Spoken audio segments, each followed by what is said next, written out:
one, a violent vertical edge setter. I see some gas off the edge. Get that mindset to put your shoulder on somebody. Dig, drop. You're finished. Hey, first down. This is weird, kid. Worse than that, sorry.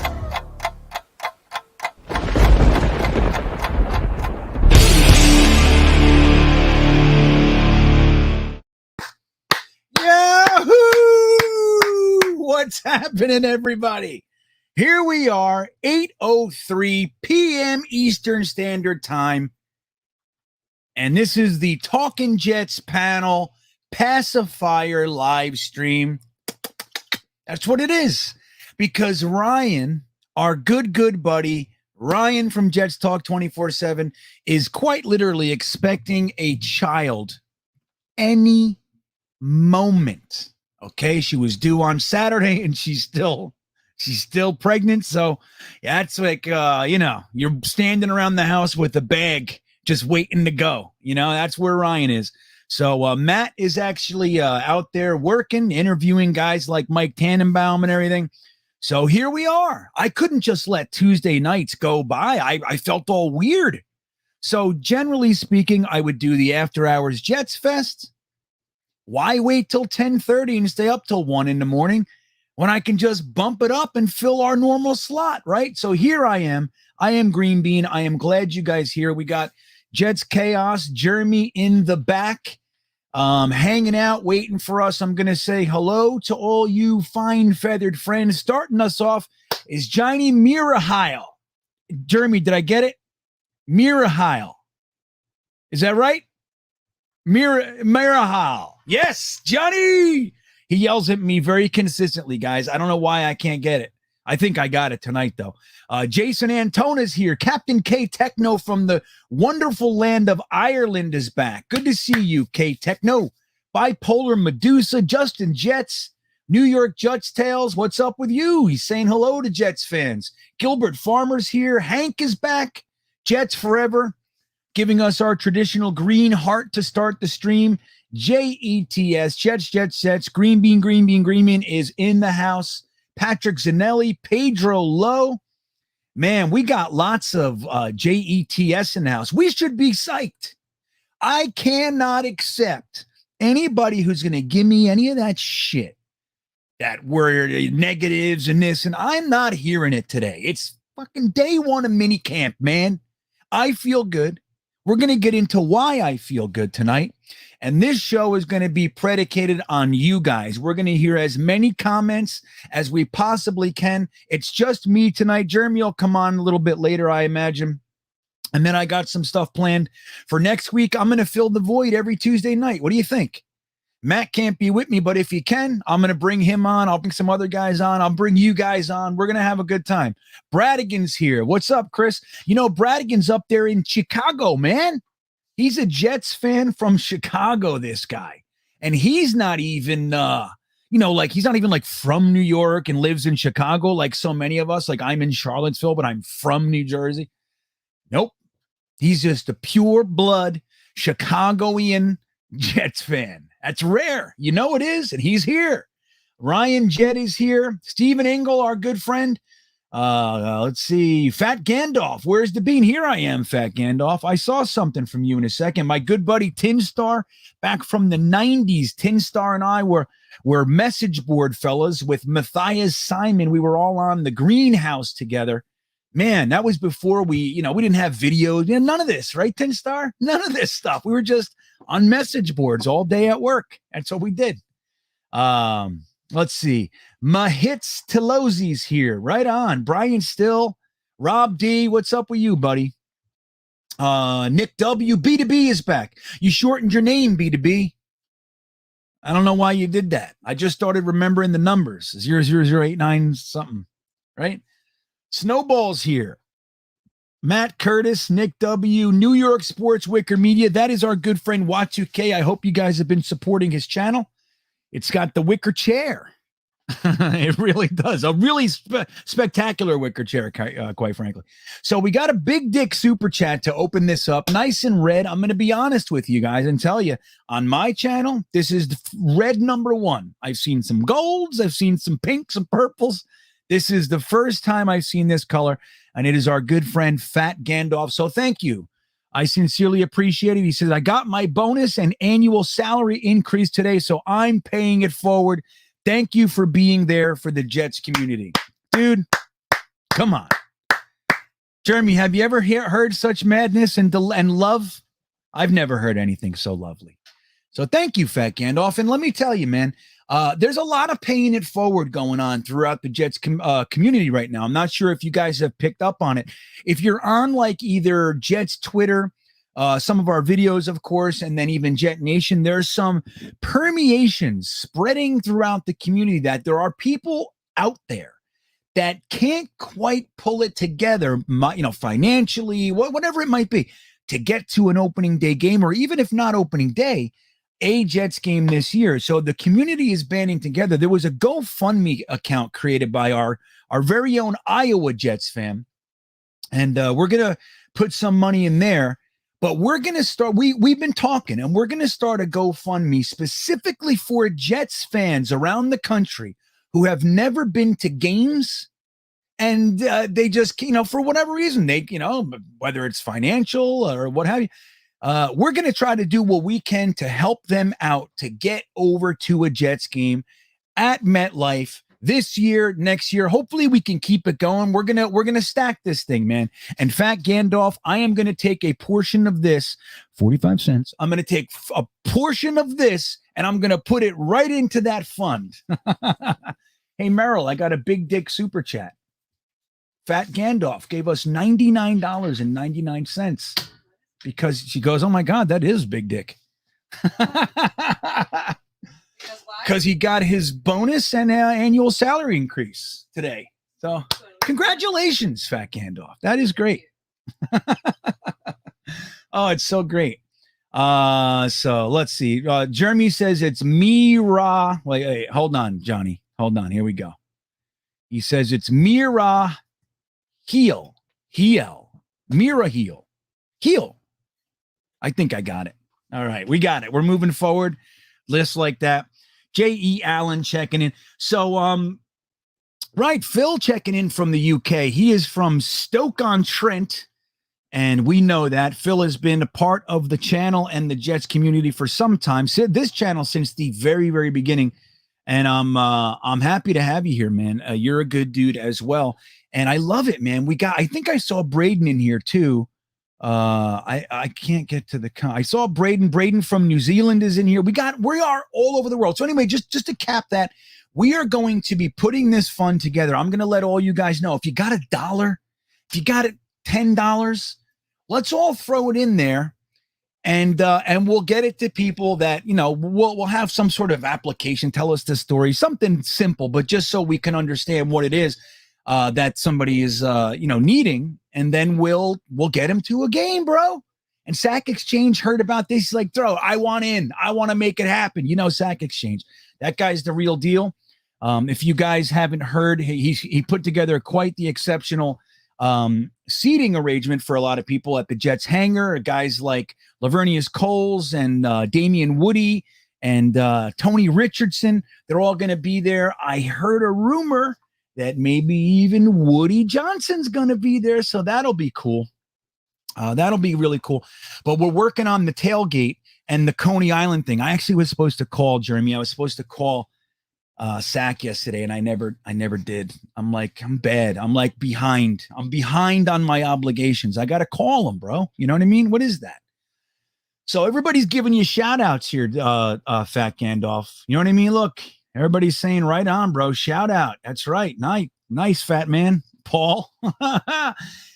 So look, Rob D, we're going to start talking some Jets, but hey, again, thank you, Fat Gandalf. And it just goes right in line with what we've been talking about the last couple days, about getting Jets fans some love out there. So I appreciate it. I'm going to take that. I'll keep a little bit, but I'm going to take most of that and I'm going to put it into the fund. And we're going to start to get some people with the ability to get to some games, right? Our buddy Gitmo Bob is out here as well. Rob D first says, look at Mimsy germinating when he's healthy and has a full off season to learn. Dude, Here's what I think about the whole Mims thing, and you guys probably already know because I've kind of I defended in some respects, but it's not just like defense for defense sake. It's like logic from my point of view. It's very logical. Now, he had the food poisoning.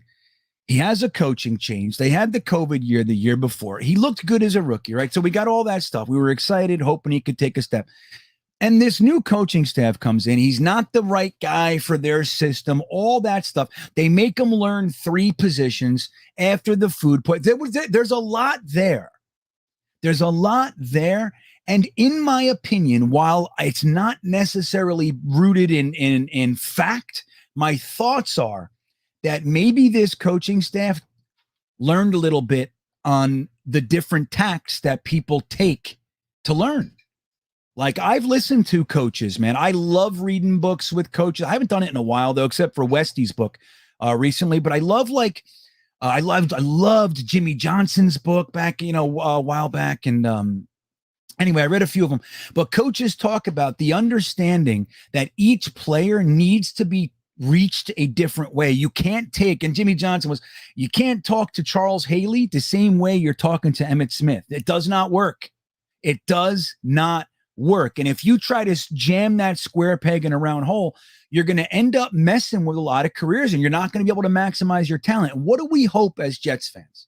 Our greatest hope is that our coaching staff can utilize and create their system around the talent that we have. That's the best possible scenario. You see guys like Belichick, every 2 years, he's got a whole different cast of characters. And he changes. He's a 2 tight end guy. He's a running team. He's got Randy Moss. He changes to what he has. That's optimal. They got to have their system. But I think that's optimal. So I'm rooting for Mims, and we'll talk about it in a minute. But LaFleur said, look, I don't know what it means, but he said some positive things about Mims. He said, long story short is he said he put himself in the best possible position to take a step forward, But I think, look, we got to remember our coaching staff, they were rooks. They came in thinking they knew what they were going to do. And I guarantee half of that shit that they thought they were going to install and implement is out the window. Guaranteed. Right, Bob? So Bob says, how come the beat hasn't reported on Zach Wilson's great day at practice? Well, let's see, right? In fairness, I want you to know I'm with you. I'm waiting. I'm keyed in on if as many reports come out about a great day as did a bad day, right? So we already know last Wednesday's practice was great. Last Thursday's practice was abysmal. We heard 10 times more about Thursday's practice. So let's see. Let's give them till tomorrow. All right. Let them write their stories. But I would not expect as many positive things. Like even, like I said, like last week that we already see this stuff and we do already know. The good news is though, Bob, and everybody else, is that we're out there. These beat guys, we've already proven that they don't really give us too much inside stuff. They only give us their opinions on what we're already seeing. So we can watch the pressers, right? We can watch the same highlights of the day. Like the Jets media department is sick. Like I remember 10 years ago, I used to envy like the Colts and all these other media departments, the Ravens. I'd be like, why don't the Jets ever do anything like that? I used to bop around and look at websites, and the Jets website was always the worst for a long time. Not anymore, man. Our team, our media department is pretty badass, I got to say. So they're putting the same stuff out. We have access to almost everything that they have access to. No, they have more access, but they don't maximize it. They can't parlay that access into anything that we don't already know. So it's interesting. It's interesting. Let's see. Evan Kagan checking in. He says, did they hint at a logo change to the 80s Jet logo? In the newest trailer, they were placing new stickers on the helmets. Rex Hogan's wife was wearing a sweater with the old logo in the background. Well, let me first say this, Evan. I want you guys to know that Flight 2022 comes out on Thursday, all 5 episodes. We have the Thursday thick of it on Thursday. So I need you guys not to watch Flight 2022 and hang out with me instead. Okay.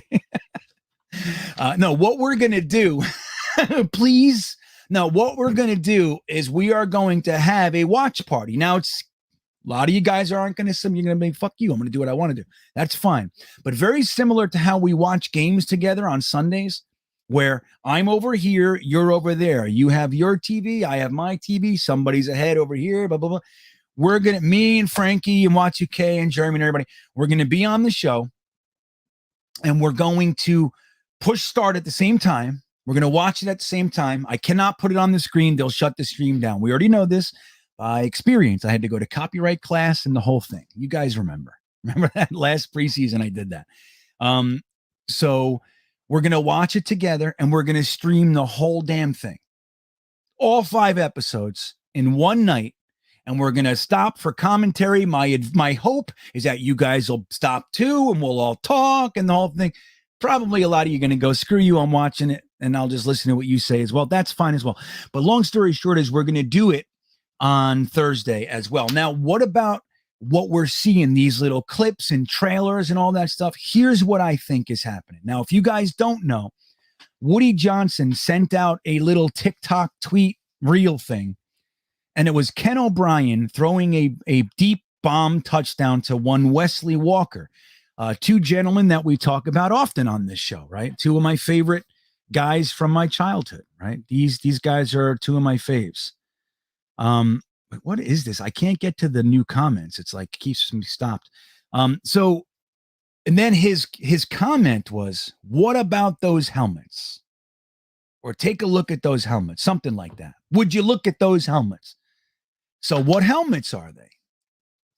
They were the 1980s/90s Kelly green with maybe it was Hunter green at the time. They went back and forth, I forget. But it had the Jets logo on it, the Jets word mark with the swooshing jet above the letters, right? JETS with the jet flying across the top. So, as we know, this year they are allowed an alternate helmet. They're allowed an alternate helmet, and we were all kind of hoping that, number one, they use one, that, come on, bring it back, have some fun with this. Number 2, that it's not going to be that friggin' abysmal blue and gold Titans uniform. Like, that is as far from New York Jets as you can possibly get. I get it. We did it. It was great the first year. Yay. And, an ode to our lineage and all that's great. But the fact that anytime there's a throwback, that's what we bring out. It's stale, right? Stale to say the least. I know some of you like them. That's fine. It's pretty stale though. It's just tired and it doesn't do anything. So a lot of fans are hoping for this 80s rebirth as the alternate helmet because, up to this point, we've had our main helmet and any throwbacks have been the Titans every single time, the New York Titans. So we're hoping that maybe this alternate helmet is just like the Atlanta Falcons. Have you guys seen the Atlanta Falcons new throwback helmet? Their alternate helmet, I think we're calling it. It's the old red Falcons. I mean, it's funny. I had a younger fan say to me this past week, "Did you see those new Falcons helmets? They're sick." And I was like, yeah, I mean, that's the helmet I remember. I'm getting older by the damn minute over here. But that's when I was a kid, that was the Falcons uniform. They were red and they had the black and everything. But then when they switched to black, they moved to the Atlanta Dome and all that kind of stuff. And then they had Deion Sanders and all that stuff. It was like this exciting new rebirth for them. But the red looks so good now that we've had that break from it. Like when they switched from red to black, it was badassery. It really was. But now going back to the red, it looks really does. So we're hoping that the Jets do something similar. Now, we can talk about this. I found a few other helmets that I think we might have talked about it on the Thursday thick of it a couple weeks ago, but we could do it again. There's a few helmets out there that really do look good, man. So I'm going to be completely happy. I'm going to be completely satisfied if they just do the 80s helmet. But if they go back and to the drawing board and create something new, I'm going to be happy. Now, here's what I'll really say. I happen to like the version of green that we have right now, the Gotham green, they're calling it. I happen to like that. I also think the white, spotlight white, it looks good too. I mean, white is generally white, right? I know there's varying degrees of brightness and all, but it's white. But the spotlight white is good too. And I like the stealth black. But as far as the green goes, I think this Gotham green might be the best green that we've been. Maybe. Bare minimum, I like it. So I'd rather see them keep this green and put the new word mark on it if they're going to go, or the old word mark, if they're going to go that way. That's what I would think.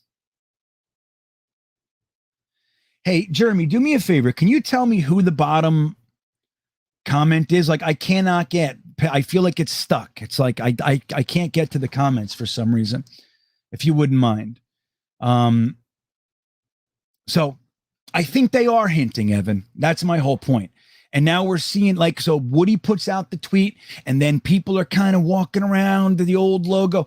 My guess is that they are absolutely softening the ground for us to be presented with our new old uniform. And then what I think they're going to see the response. Evan, you listening, buddy? They're going to see the response is going to be through the roof positive. Well, there's people that don't like it, and I get that too. 9 out of 10 love it. When they get that kind of response, in my opinion, in a few years, they're going to make that our main uniform again. Gotham green, 80s, 90s word mark, and get rid of those infernal slices on the sleeves. That's the only thing I don't like about the uniform. I'm a stripes guy. I like stripes. Right. So the Rush has called the Titans uniforms Notre Lame. That's great. Slaugo checking in. He says, Ulbrich said in his presser, D tackles pin their ears back and go. No read off the block, Buddy Ryan shit. Now, I love that. I really do. I really do.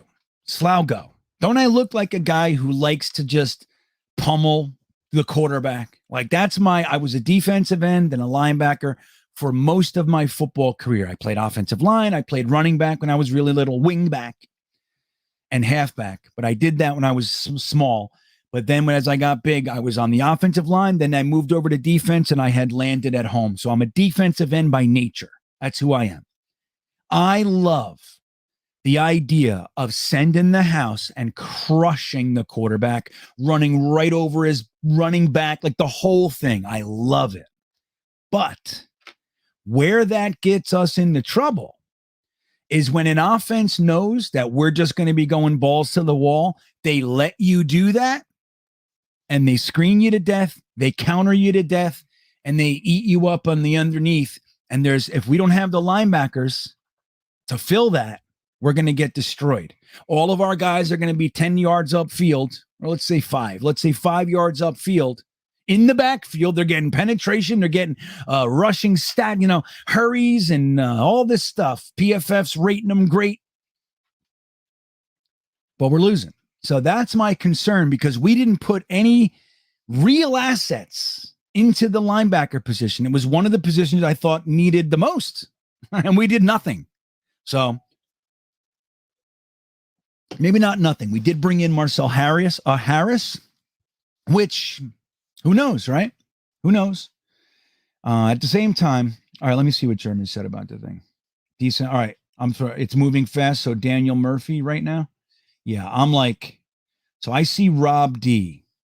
Anyway, I don't know. I can't catch up tonight. It's weird. Let's see. Paris wants to get rid of the green pants. Paris, you remember last year when Woody put out the post, the Instagram post, he said, yeah, tonight we're going to do white jerseys and green pants for the game and whatever. And there was such an outcry. We always lose with green pants. Look at the history, the whole thing. There are articles out there that have documented our records in the each pants, and green pants is the worst. Okay. Even like the Rex Ryan 2010 year, I think every game that we lost, we had the white jersey, green pants, something like that. It's a weird thing. That said, I happen to dig the all green. I don't like the green pants with the black. I don't know if they do that, but I don't like the green pants with the white. I like all white, all green, and then I like white pants, green jersey. You know what I mean? The green pants, I'm with you. I don't know. So, Zachary, I was just talking about this. I'll tell everybody again, and I'll say it again later in the stream. We are going to have the Thursday thick of it for Flight 2022. We're going to do it as a watch party. So we'll talk for a few minutes, and hopefully we're all going to start it together at the same time, watching it at our own houses, just like we do with football games for the watch parties. We'll all start it at the same time, and we'll stop it at the same time to talk about something. Did you see what the floor said? We'll do all that stuff. It'll be fun. I hope you can come, Zach. That'll be good. Jets Fans United. This is, I think Tin Star was talking about the message board from Jets Fans United. The idea about the defensive tackle pinning your ears back is that the defensive end will be setting the edge while the safety linebacker roles will fill the gaps and protect the back end. That's the theory, right? So my concern with that, I didn't finish my thought. So thank you, Jets JFU. Is that if our linebackers do take a step forward, like if they progress, Jamie and Sherwood, Quincy Williams, Hamza Nasruddin, if they can actually step up and produce, them backfilling, letting the guys go, they don't have to think about anything. Just snarl, breathe fire, and go kill whoever's in the backfield. Great. Because if somebody gets past them, traditionally, particularly last year, we were dead in the water. Teams look back, JFU, Jets Fans United, actually goes back and watches tape. I know this about him, and he looks at the deeper levels of this stuff. So take a look at last year and how they exploited our aggression. It was constant. It was consistent. It was every single week, and we could not figure out how to backfill our aggression. And we didn't have the horses to be that aggressive, quite frankly. JFM on the outside, Shaq Lawson on the other side, Bryce Huff. You know what I mean? Like, we didn't have the horses to do this defense. Those are backups, really. And JFM should be inside. They're doubling Quinnen because nobody else is worth a shit, at least for the most part, as a starter. And our linebackers couldn't get up in space. They couldn't cover. They were getting lost in the sauce. Whether it was Jared Davis, Quincy Williams, they were both lost. And Jamie and Sherwood, as we know, was injured, right? He had the second Achilles injury. So, yeah, it's going to be, look, dude, I think I would love this. I love the concept of our defense. I really do. Conceptually, it's beautiful. But like, I trusted a Rex Ryan, you know what I mean, to be aggressive. Now, he lived by the sword and died by the sword often. So did Greg Williams, but I trust Greg Williams to utilize that aggression and have it covered. Like, I trust those guys with that. Again, when you play that way, you're going to get eaten. It happens. But more times than not, if you got the horses, you're going to frazzle people, man. You're going to knock them off their beam, and they get nervous. They get scared. They get jump happy. They get alligator arms, the whole thing, happy feet, and you got them. So that's good. Now, Saleh, everybody speaks very highly of his defensive acumen. I like Saleh, right? I have hope for Saleh, but I'm certainly not convinced. I saw very little last year that made me think that he's got it figured out. And Ulbricht started really well. Those guys did a good job with the defensive backs, all the rookies and everything. But again, it didn't look like they had answers for very, very simple equations. We're being aggressive.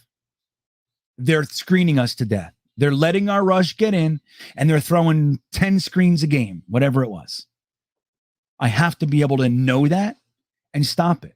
How many times did we scream at the TV last year, right? So I'm not saying I don't believe in Ulbricht and Saleh yet, but I don't have enough in me to believe yet. I don't believe. I'm hopeful. I'm supportive. I'm rooting, all the stuff. I love what Joe Douglas and team did in the offseason and the last couple off seasons, quite frankly. But I don't know. We'll see. We don't know Saleh as a head coach, and we don't know Ulbricht as a DC. Let's see. But that's the logic behind it. That's what Jordan Whitehead was brought in for. So they did bring that end of it in. But look, if we can take if DJ Reed, Sauce Gardner, Jordan Whitehead, Jason Pinnock, LaMarcus Joyner, Bryce Hall, if those guys deep, covering the wide receivers, if they can take away the passing game, when the pass rush is helping to take away the passing game, and they have to rely on their running game, we better be able to stop it. That's all I'm saying.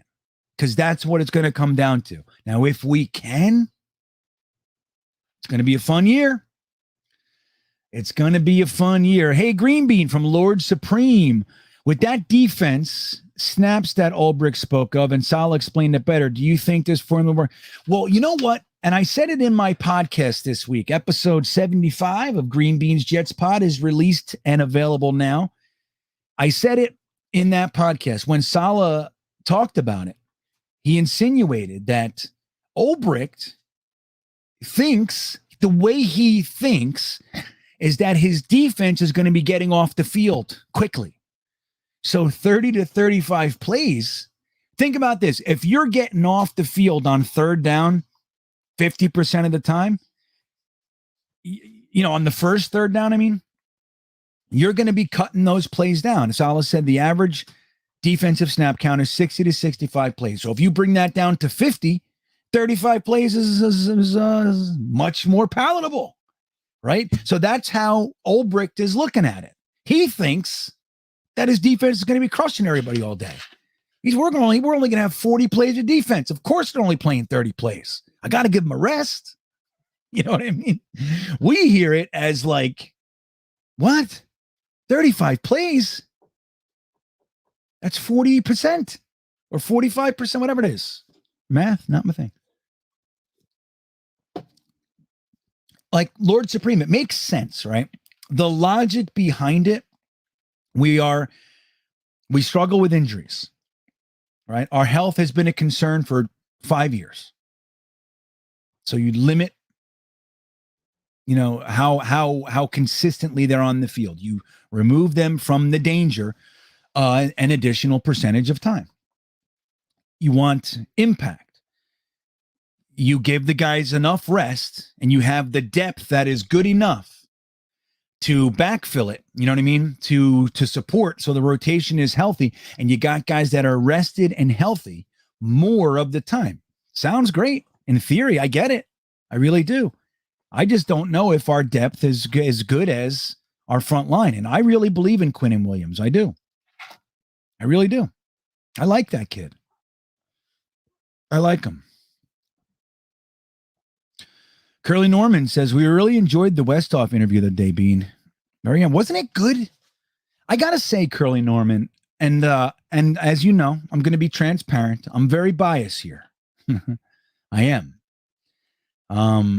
But I listened to and/or watched and seen shorter ones, longer ones.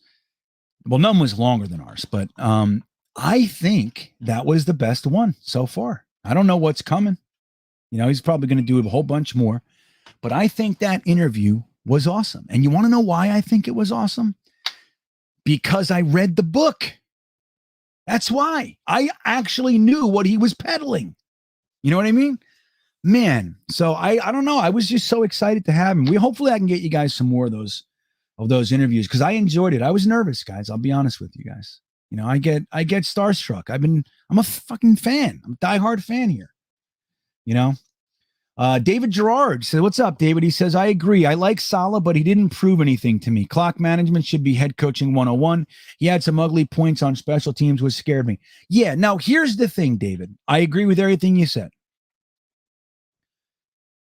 He's already changed practice style, like how they're doing things, how much, they're going full steam and whatever.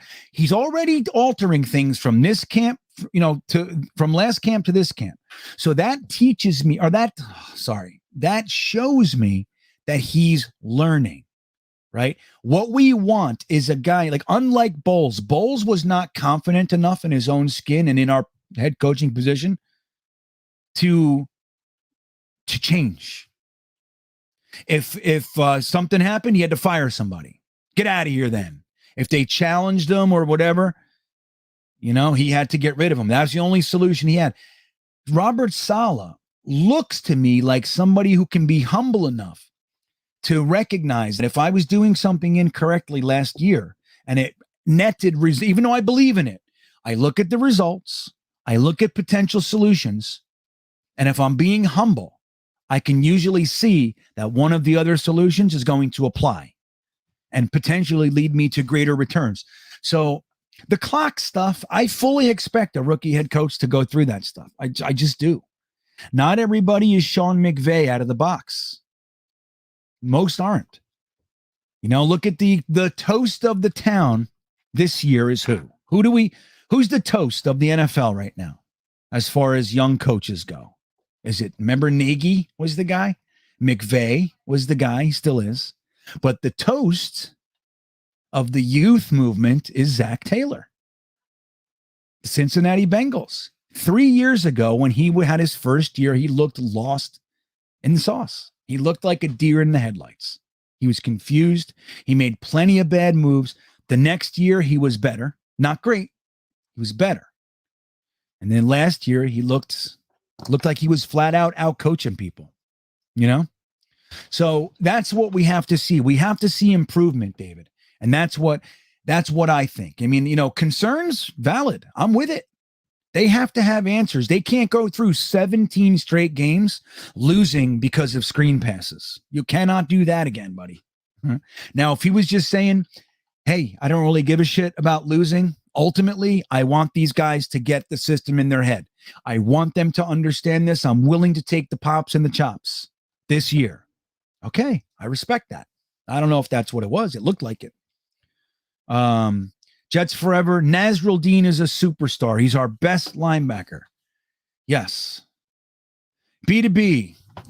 Checks in. He says, I think Saleh is smart. I think he and JD know that this time needed to develop some players. JD knows that this time needed to develop some, and that comes with major lumps. Yeah, well, that's exactly what I'm saying, B2B. Exactly. I completely agree. You have to know. Like, you cannot make finite decisions on talented guys in one seat. You can't. If you're doing that, you're an asshole. You have to give guys a minute. You got to try to reach them. You have to, if you can see the talent. Now, if they suck, if they're out there, they're not fast enough, they're not strong enough, they can't jump high enough, they can't keep up, then of course. But when you have a guy that's talented, you've seen it, and he's just not, it's not happening, you got to give guys time to, and the word in here is develop. And whose job is it to develop them? It's fucking yours. So you can't just get a guy in here and go, I don't like this guy. It's like, well, we used a draft pick on him, a high draft pick a year ago. He's super talented. He did X, Y, and Z. So, hey, figure it out. Develop him. Make him the guy you want him to be then. Meet him in the middle. Meet him where he's at and bring him out of the dark so he can be your pet project. That's what you got to do. And if you can't do it, your position coaches need to. Like, we have Miles Austin as our wide receiver coach. Early returns are very positive with him as far as the relationship with he and his receivers. They love him. And look, why wouldn't they? As far as him having that cred, been there, done it. Dude, wasn't he an undrafted free agent? undrafted free agent, worked his ass off, became a bona fide superstar for the Dallas Cowboys. He was the biggest name in the NFL for a little while. He knows what he's talking. He knows what to do. So they're going to listen to him, you know? But like you look at guys like Tony Oden and obviously, oh my God, Doug Middleton, you know? Then you got guys like Rutledge, I think, not Rutledge, Ruttenberg and Calabrese and, you know, all these guys. I heard our defensive line coach is receiving favor. So it's just an interesting thing, man. Like we have to develop guys. You can't have a system that we've had over the past, let's just say 4 or 5 years. It's been longer, where we only have players for 2 years. That if somebody's here 2 years in a row, they're here for a long time. That shit cannot work. Cannot work. Did you hear what Westhoff said about, he said a couple years ago, 2-3 years ago, he was watching the Jets. He was watching the Jets play a game. You think he was covering it. He was covering the game. So he watched and he said, I don't see 5 players on this squad that would make my team. What does that tell you? And we're here, we are paying money to go in this stadium and cheer and watch them lose or whatever it is. And Westhoff looked at it. He watched the whole game and he said, I don't see 5 guys that would make my team.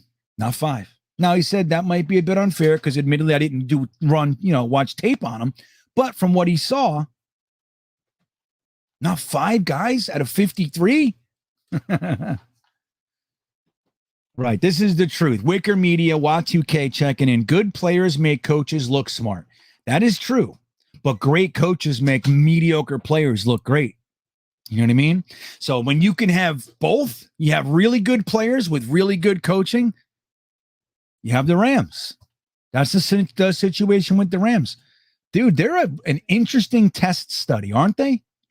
They don't care about draft picks. They don't first and second round picks. I don't care. I want this guy. I want Von Miller. I want Stafford. I want, it's interesting. It's working. What's up? We got the sauce. Yeah, I agree, Phil. He says the talent pool wasn't deep enough for any coach to get results last year. Well, we had like a thin layer of really talented people. Elijah Moore, right? Michael Carter, Zach Wilson, AVT. We had Becton. We had Carl Lawson. We had like a thin layer of like, okay, man, we have some talent on this team. More than half of them were out for the season, whether it's Marcus May, Carl Lawson, Mekhi Becton. You know what I mean? Like they just went boop with LaMarcus Joyner and Jared Davis. And then guys like Bryce Huff were out for a few weeks. Obviously, Jabari Zuniga can't be healthy for more than 2 weeks. So it's like it just got chipped away. We were, again, signing guys off the street to start for us in 3 days. It's not going to, I don't know what we expect. So let's talk. There's Braden. I knew, and he completely agrees with me. There he is. I agree with you, Braden. Now, I wish I knew what the comment was in response to. It's probably like when I was talking about, I think it was when I was talking about Denzel Mims, right? Was I even talking about that? Maybe I secretly was, and I didn't want you guys to know. I don't know. I do that shit sometimes. What are you going to do? Right. B2B says that Chumi, that comment has to be old. That has to be a long time ago. But yes, I called this one the Chuma Idoga edition, episode 75. But I was kidding, right, B2B? I was only kidding because it's the AVT episode. So look, I got this for you guys. Let's watch this real quick. It's about, looks like 2 minutes. So we'll see. Maybe I'll stop it in the middle, but this is just clips from today's practice. Okay. Let's take a look and see what we think. And let's talk about this after the video. Yeah. All right. That was badassery, wasn't it? I'm doing this over here. I'm like, yeah. So number 88, I'm not sure if you guys know this.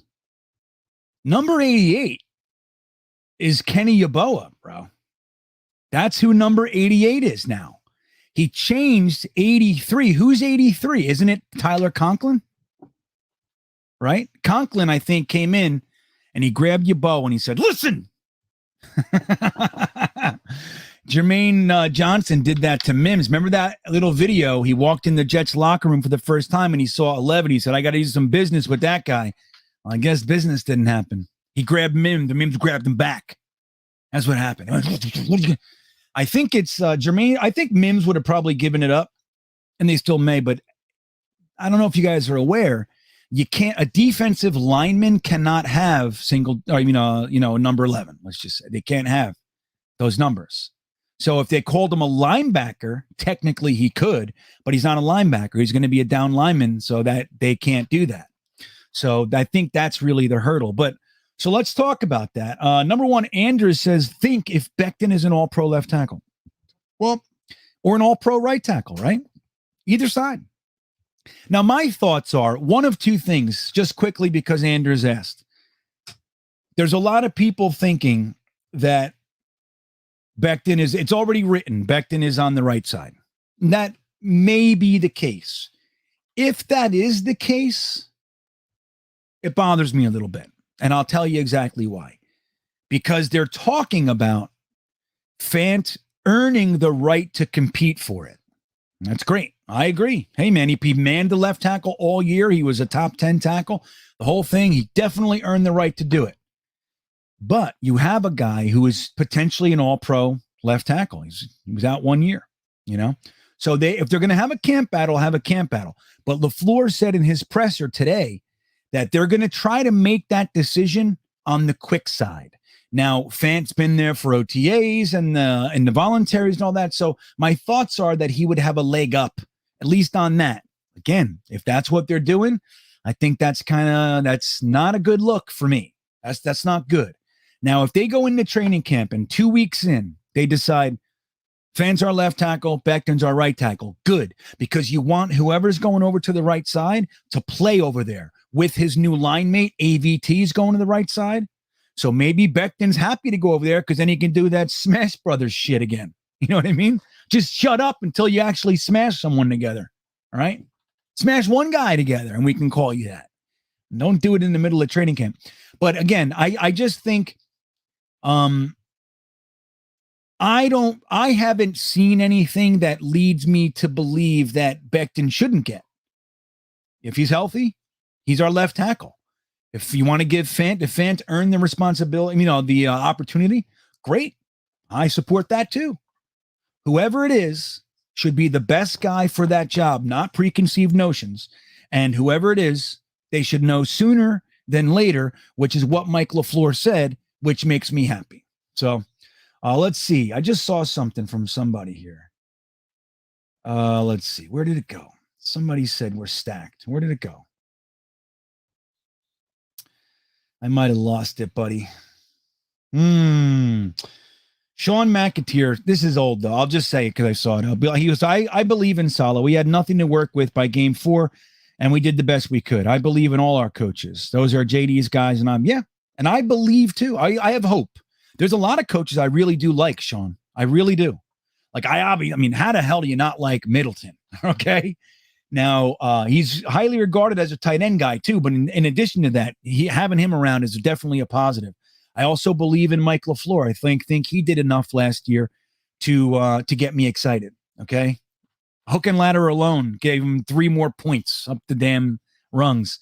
But I also like Tony. I love Tony Oden. Love him. I like Benton. I know he had the DUI thing this year. I don't know what's going on with that. I don't have enough information. I like how the Jets came right out and just said, "No, man, that shit, you can't have that." I don't know what else you can do. I'm a big anti-drunk driving guy, guys. I really am. I've done it hundreds of times in my life. When I was a different person, I've crashed cars into telephone poles. I've almost killed people, all that kind of shit. And I've seen people die from it. And I've had good people in my life that are dead because of it. And you guys know, I treated thousands of addicts and alcoholics. So I know the damage of it. I'm a big anti-drunk driving guy. That all aside, people do make mistakes. So I'm leaving it there. And I believe in redemption. As far as a coach, I happen to like John Benton. All right. I like John Benton as our offensive line coach. I'm not giving him any pass or anything. But so there's a bunch of coaches I like, and I have enough hope for Saleh as a head coach. I think one thing we don't have to question is his ability to motivate and inspire. That's huge. Gase didn't have it. Bowles didn't have it. So our last 6 years of coaches, they had no ability to inspire. None. There was all those rumors that behind closed doors, Bowles is really... Remember the one story that came out that said Bowles ran after the game in the locker room and threw the water jug on the ground and started screaming at everybody? I don't know. Maybe. But Saleh's got that. You know, he's a well-respected defensive mind. He's a well-respected man. He's a well-respected coach around the NFL for a reason. When we hired, like Mike McCagden, for example, he wasn't a highly regarded, well-respected guy. People were like, really? Okay. See how that guy does. Like Joe Douglas, Saleh, Odin, the LaFleur name, Middleton, Benton. Like, these are respected coaches out there. And we hear Calabrese and Ruttenberg are up-and-coming names. You know what I mean? And there are more. But so I believe, too. I'm really excited about this team. Again, I'm just not. I think the word I'm looking for, Sean, is I'm not convinced. With Ulbricht first and Saleh. Got plenty of hope, though. Plenty. All right, let's see what else we got here. Aaron Butler. Where is he?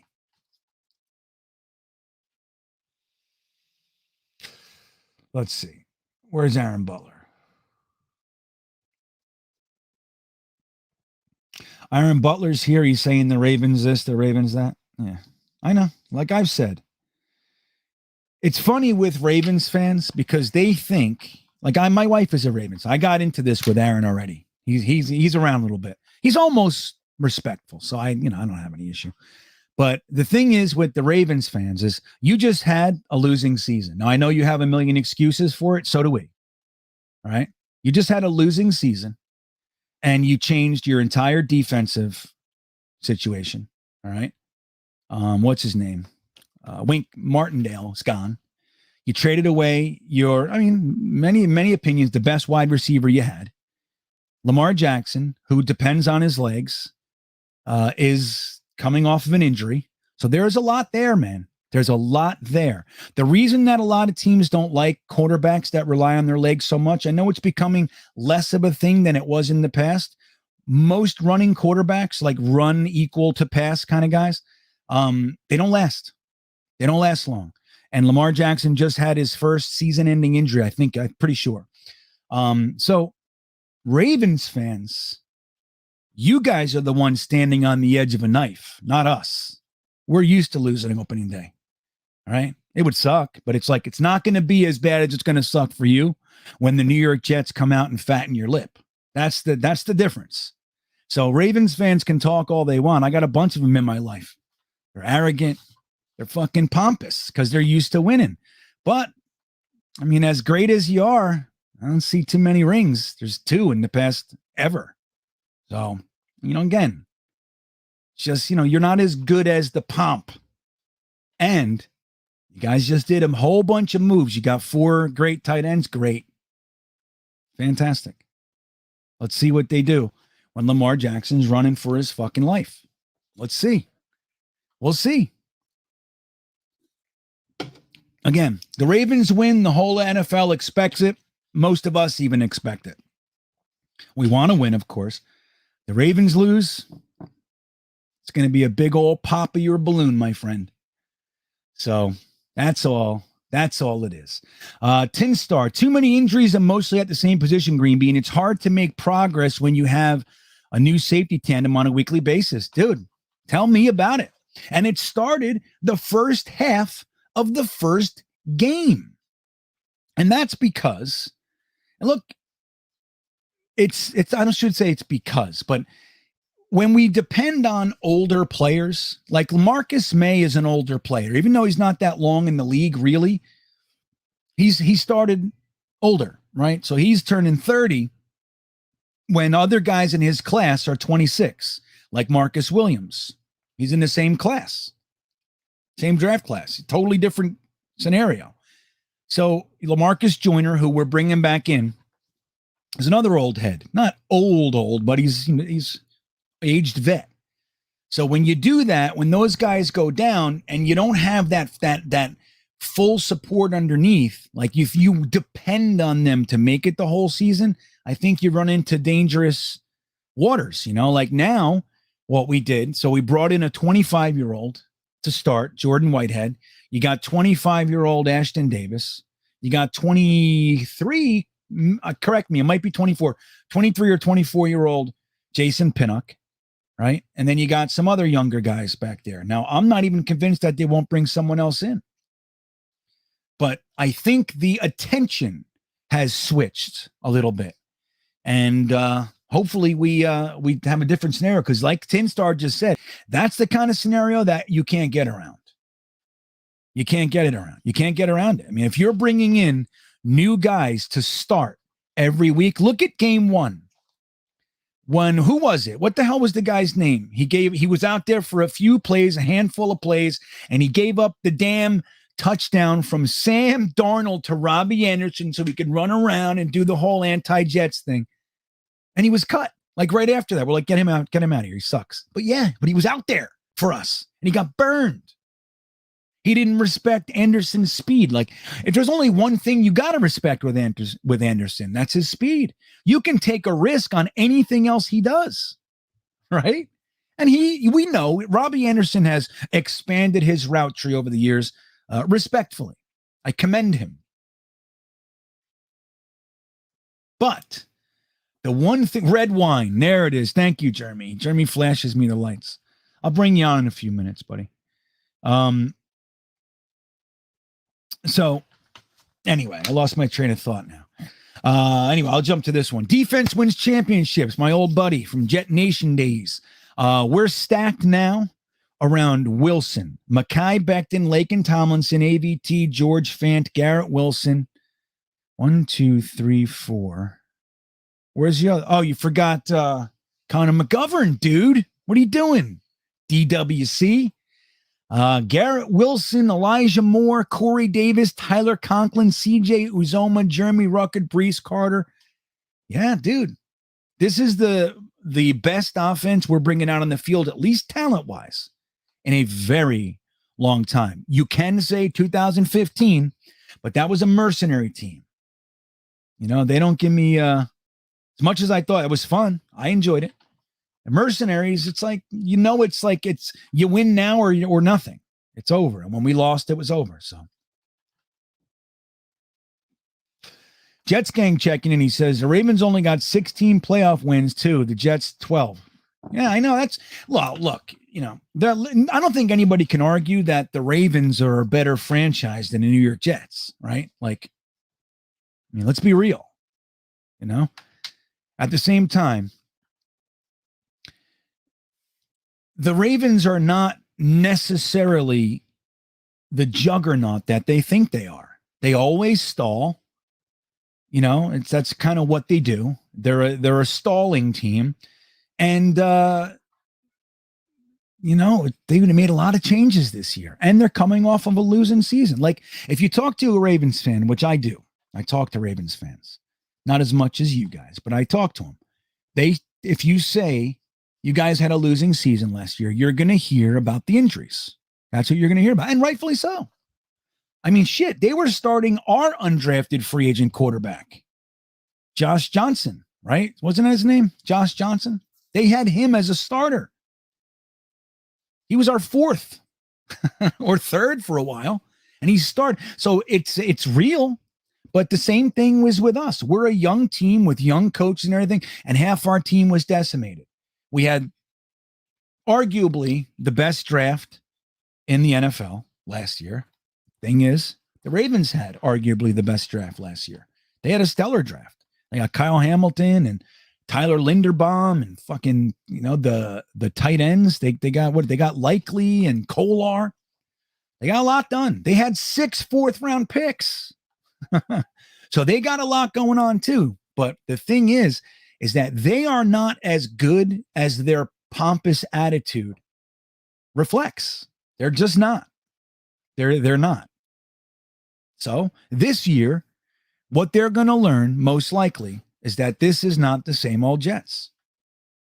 And the tricky thing is that we're actually building the Jets after the Ravens model. That's where Joe Douglas comes from. And thank goodness, because I happen to love the way the Ravens built the team. Their problem is they don't know how to finish, but, a handful of times, twice, right? That's it. The last time they won a Super Bowl, Ray Lewis was here. Right? So, it's recent memory, though. So the whole thing is about this year, again, with week 1, and as we get closer, I'm going to get increasingly, what's the word I'm looking for? Let's just say difficult to deal with. I'm going to increase in my difficulty to deal with. Can't find the word. But if we're being real, the Ravens have a whole bunch of question marks.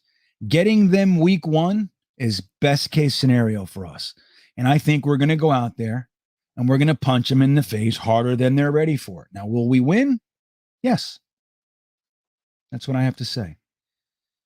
The injuries, yeah, Mike Orlando. Listen, Westhoff said it on the show. If you guys didn't hear it, man, my visit with Mike Westhoff on the Thursday thick of it the other night was fantastic. He stayed the full 2 hours. It's unbelievable. And he said training camp used to be a thing. Training camp was hard. You knew who was going to not make your team in training camp. You knew there were guys that could not hack it, couldn't do it. He said training camp was legit. Now, he said, what did he say? It's like a Pop Warner practice. It's like high school, It's like kids practice. They're just going through the motions. They're not allowed to do this. They can't do 2-a-days. They can only hit certain days a week. Great avatar, Michael Lando. I want you to know that's screaming. I know what that is, buddy. Screaming. Intolerable. That's the word. Thank you. All right, let me get to the bottom. I got to catch up. Right, Chris Bradigan knows we're going to beat the Ravens. And just so you know, Mr. Aaron Butler, he lives in Chicago. So there's that. So now what do you got? Right? Rich from Jersey? Yeah. I'm with you. So let's bring Jeremy on. I'm going to watch the viewers though, Jeremy. If I lose more than 20 viewers when you come on, I'm kicking you back off because that happens all the time with this guy. Okay. Let's say hello to Jets Chaos himself. And we'll see how he's doing. How you doing, Jeremy? I'm good. People just keep running away whenever I show up. It's crazy. Funny thing. Everywhere you go, you're always alone. Right? The only good thing is, we go into a busy, crowded restaurant. I go up to the counter and I get great service right away because everybody else clears away. Yeah, let me just answer this. 10-star, I'm well aware of that. I'm well aware of Bowles' illusionary respect. I know lots of people love Todd Bowles. He's a nice guy. He's very respectful. He's known to be very intelligent. What I was saying was he's not exactly, first up for the inspirational speech at the end of the semester. You know what I mean? Like, that's not him. And that's what I was commenting on. I'm also really interested. And the reason I'm interested, 10-star, is because he was our coach, right? But I'm really interested. Bowles came to a bad team, was tasked with building it, like developing a winner. McCagnon gave him all the mercenaries, the Revises, the Brandon Marshalls, and all those guys the first year. And they had a fun year. When that started to erode, and don't forget, that year started with his locker room, Bowles' locker room. He had a defensive lineman break his starting quarterback's jaw. How are you not aware that that's going on in your locker room, that it got to that point? So that's first. The next year, he lost a locker room again between Brandon Marshall and Sheldon Richardson, so much that they had to trade Sheldon Richardson. All right. So that was the end of Sheldon Richardson's days with the Jets. So there's all that. So he's respected, but he also needed to hire 3 offensive coordinators in 4 years. 3 offensive coordinators in 4 years, 10-star, 2 of whom were retired when he hired them. They were retired. Chan Gailey and what's his name? Jeremy Bates. They were sitting at home when Bowles hired them. So what does that tell you?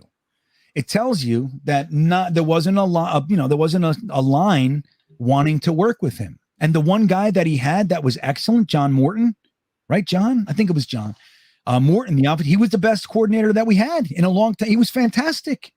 He made McCown and Robbie Anderson and Jermaine Kearse look great. They were like, I was like, what? He actually had a very well thought out offense. He didn't have the horses. But so Bowles, he came to a bad team and struggled mightily, lost the locker room numerous times, fired people, all the stuff he had to do in 4 years. Now he goes over to work for the guy that he had success with last time. What's his name, Jeremy? The coach of the Bucs. I'm shot. The coach. You're the talking Bucs. about The guy who just retired. No. What the hell's his name? Oh, the guy who just retired, Arians. Yeah, Bruce Arians. Right. Thank you. So that's where Bowles had their success before. So he goes under Arians for a couple of years. They bring in Tom Brady. The team is stacked as light.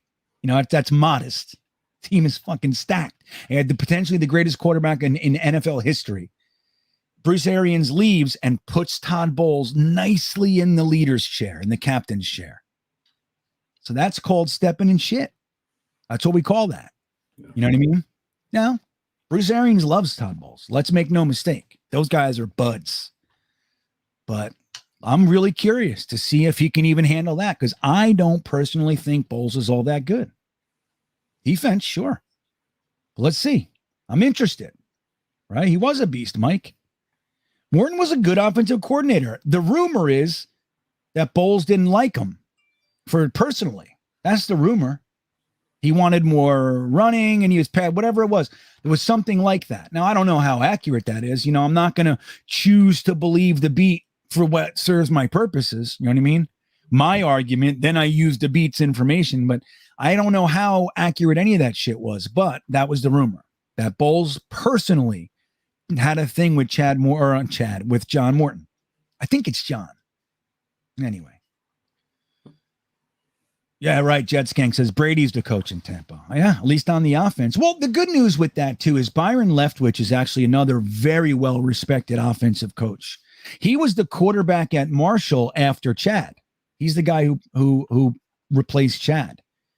And who doesn't love Chad, So let's see. Where are we? So Jeremy, what's up? What do you think of? Are you psyched for mini camp and everything? What's the number one storyline you're trying to keep track of here? Well, number one is health. It's just seeing everybody's healthy. Stay healthy. It's the guys that are banged up, that they are healthy. I just want to see. I really just want to go into the season with this team. I don't want, that's my big hope. I really believe we're going to be in great shape as long as we go in with this team. So I hope they stay healthy. And, I'm following guys like Mims. I mean, like you, there's little stories there, and we didn't give up on him. We never gave up on him. And now he comes back 20 pounds heavier with pure muscle. Everyone's saying great things about him. I'm excited about him, and I can't wait to shut up everybody with Becton. Becton's going to shut a lot of people up, so I'm looking forward to that as well. Yeah, health is the big one. Health is the big one, man. And like I said, the good news is that Robert Saleh is already altering his camp from the way that he ran it last year to this year. So again, we don't know how it's going to end up. We don't know. But at least it's something. It's addressing. Last year there was an issue, so I'm going to try this. I'm not going to just go humdrum and go, no, this is the way we do it. You know what I mean? Like those guys, that caveman mentality is a thing of the past. And I'm a caveman. I'm a Buddy Ryan. Those guys, Rex. Like that's me. I love those coaches. That's what I grew up with. Jerry Glanville. You know what I mean? Guys with balls. Yeah. They didn't care. They were going to go for your throat. If they missed and you killed them, they were happy. They were fine with that because they were going to go for it. They were going to kill you. And that's what I grew up with. I like that stuff. Walt Michaels was kind of like that too. The Jets coach that got us to the AFC Championship game in '82. I know. Did you see that? Andrew, no, I just want to say Andrew got a good point. Yeah. It's not 40. It's 30, but it did happen. Right answer. Thank you. I was going to say it, Andrew. I promise. I was going to say it. I was watching it, though. I just lost 6 when we said that. So, yeah. What were you going to say, Jeremy? I'm sorry. Oh, I was just saying, I don't think it's about how hard they play in practice. I'm a big, really stand strong with Frankie on this. It's about what surface they're practicing on. They should never be on that field they play on when they don't have to be. Like play on natural, practice on grass. I don't know, but that turf is just the worst.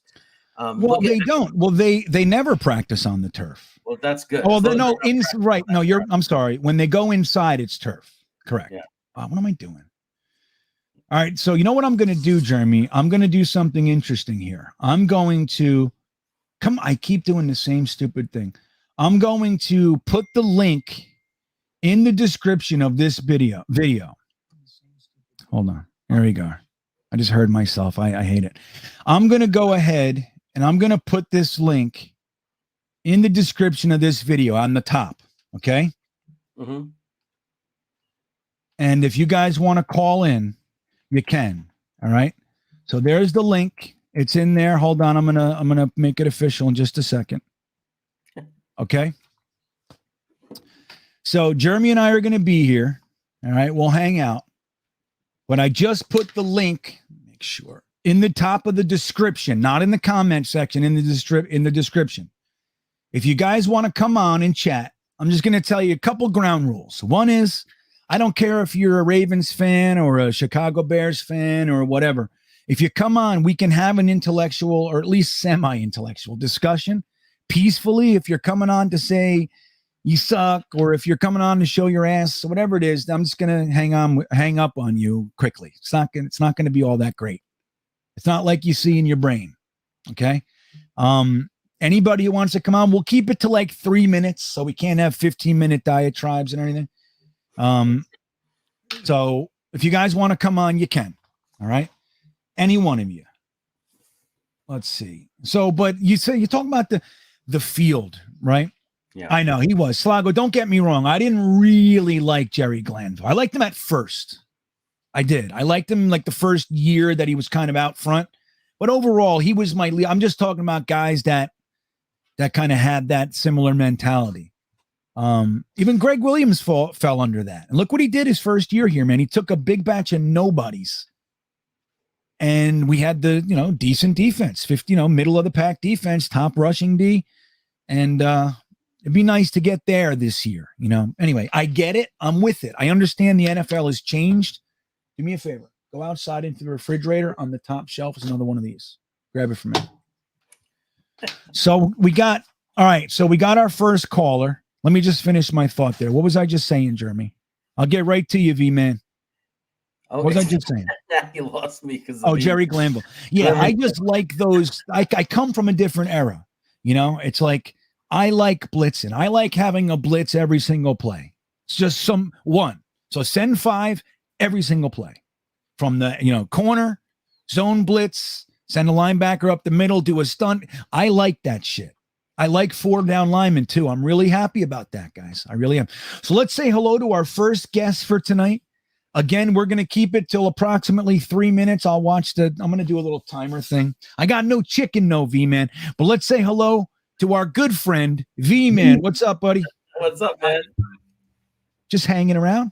What do you want to talk about, bud? What's on your mind? Well, I was actually just looking at the ESPN released rankings of rookie quarterbacks going into year 2. So they released their rankings of the rookie quarterbacks year 2. How did it fall? Zach Wilson on the bottom again? I think they put him like either 3rd or 4th. I can double check for a quick second. It'll only take me 1 second. Let's see. I'll just tell you. Give me 1 second. This is only going to take me 1 second. It's a funny thing, though. V-Man, isn't it funny? Like, you got guys like, just as an example, Justin Fields, who he had a lot of trouble last year, and they didn't do much to support him. And then you got Trey Lance, who did nothing. And yet, somehow, they have them over Zach. Okay, so here's the list. Okay, number 1 put Trevor Lawrence, Mac Jones, Zach Wilson, Fields, Lance, Mills. That's All right. That's interesting. V-Man, let me ask you this. How is, with all due respect, from what they did last year, how do you think Trevor Lawrence is above Mac Jones? How can that be? What do you think? Well, let's be honest. He has a real offensive mind, not someone pretending to be an offensive mind. And Mac, like, let's be honest there. I mean, if I were to do the list, I'd probably do it Wilson. Someone recognized that. Yeah. You see that? I put that up. There you go, Matt. Matt caught it. All right, continue, V-Man. Wilson, Lawrence, probably Lance, Jones, and then Mills, and then Fields.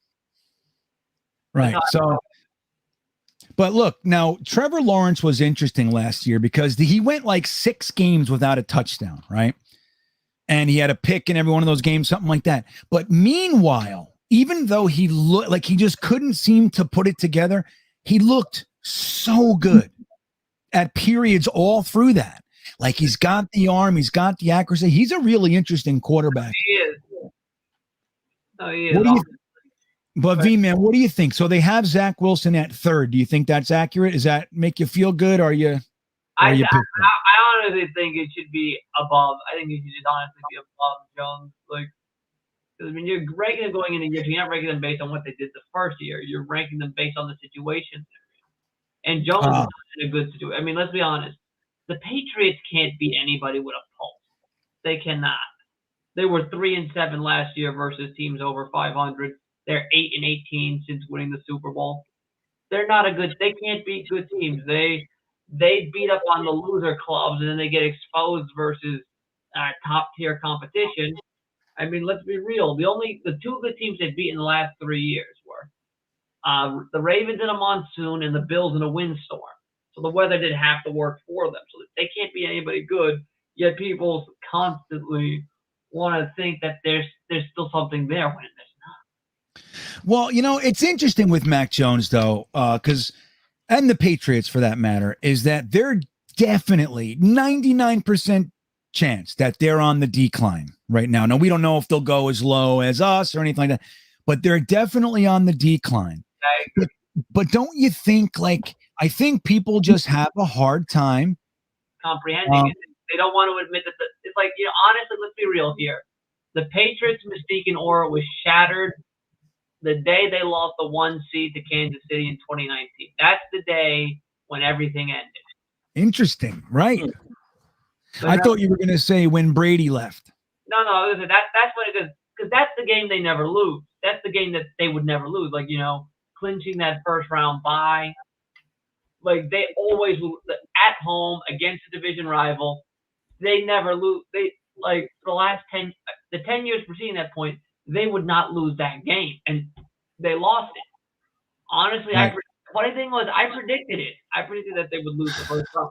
I didn't think it was going to be Miami. I thought it was going to be Buffalo the week before.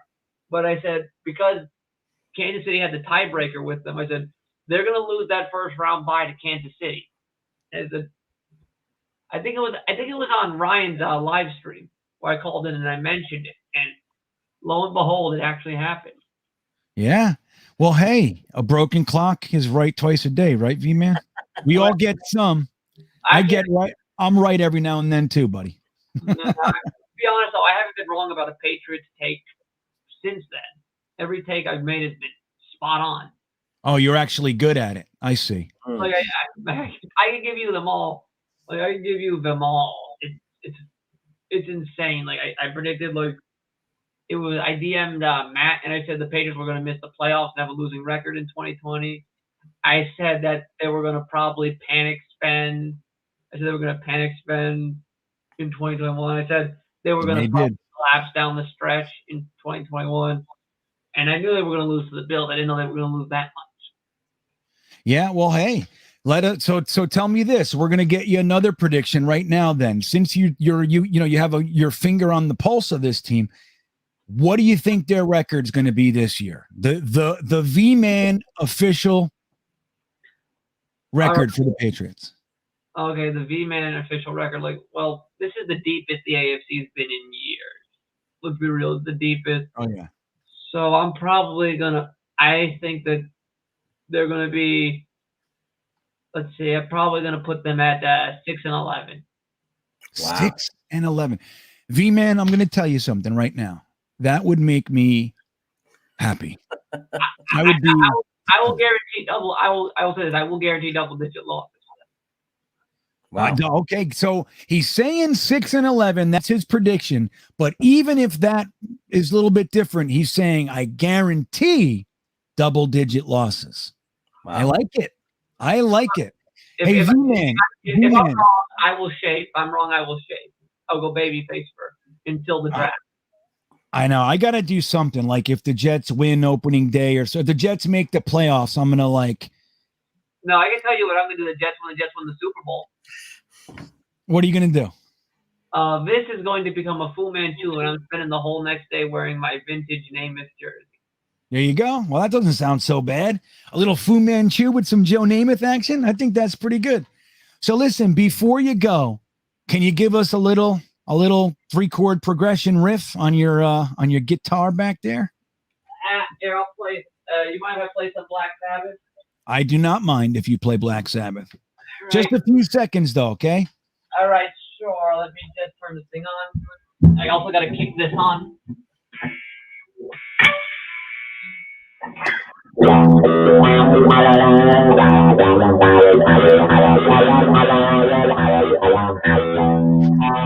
Hands in the sky, and who you're gonna die.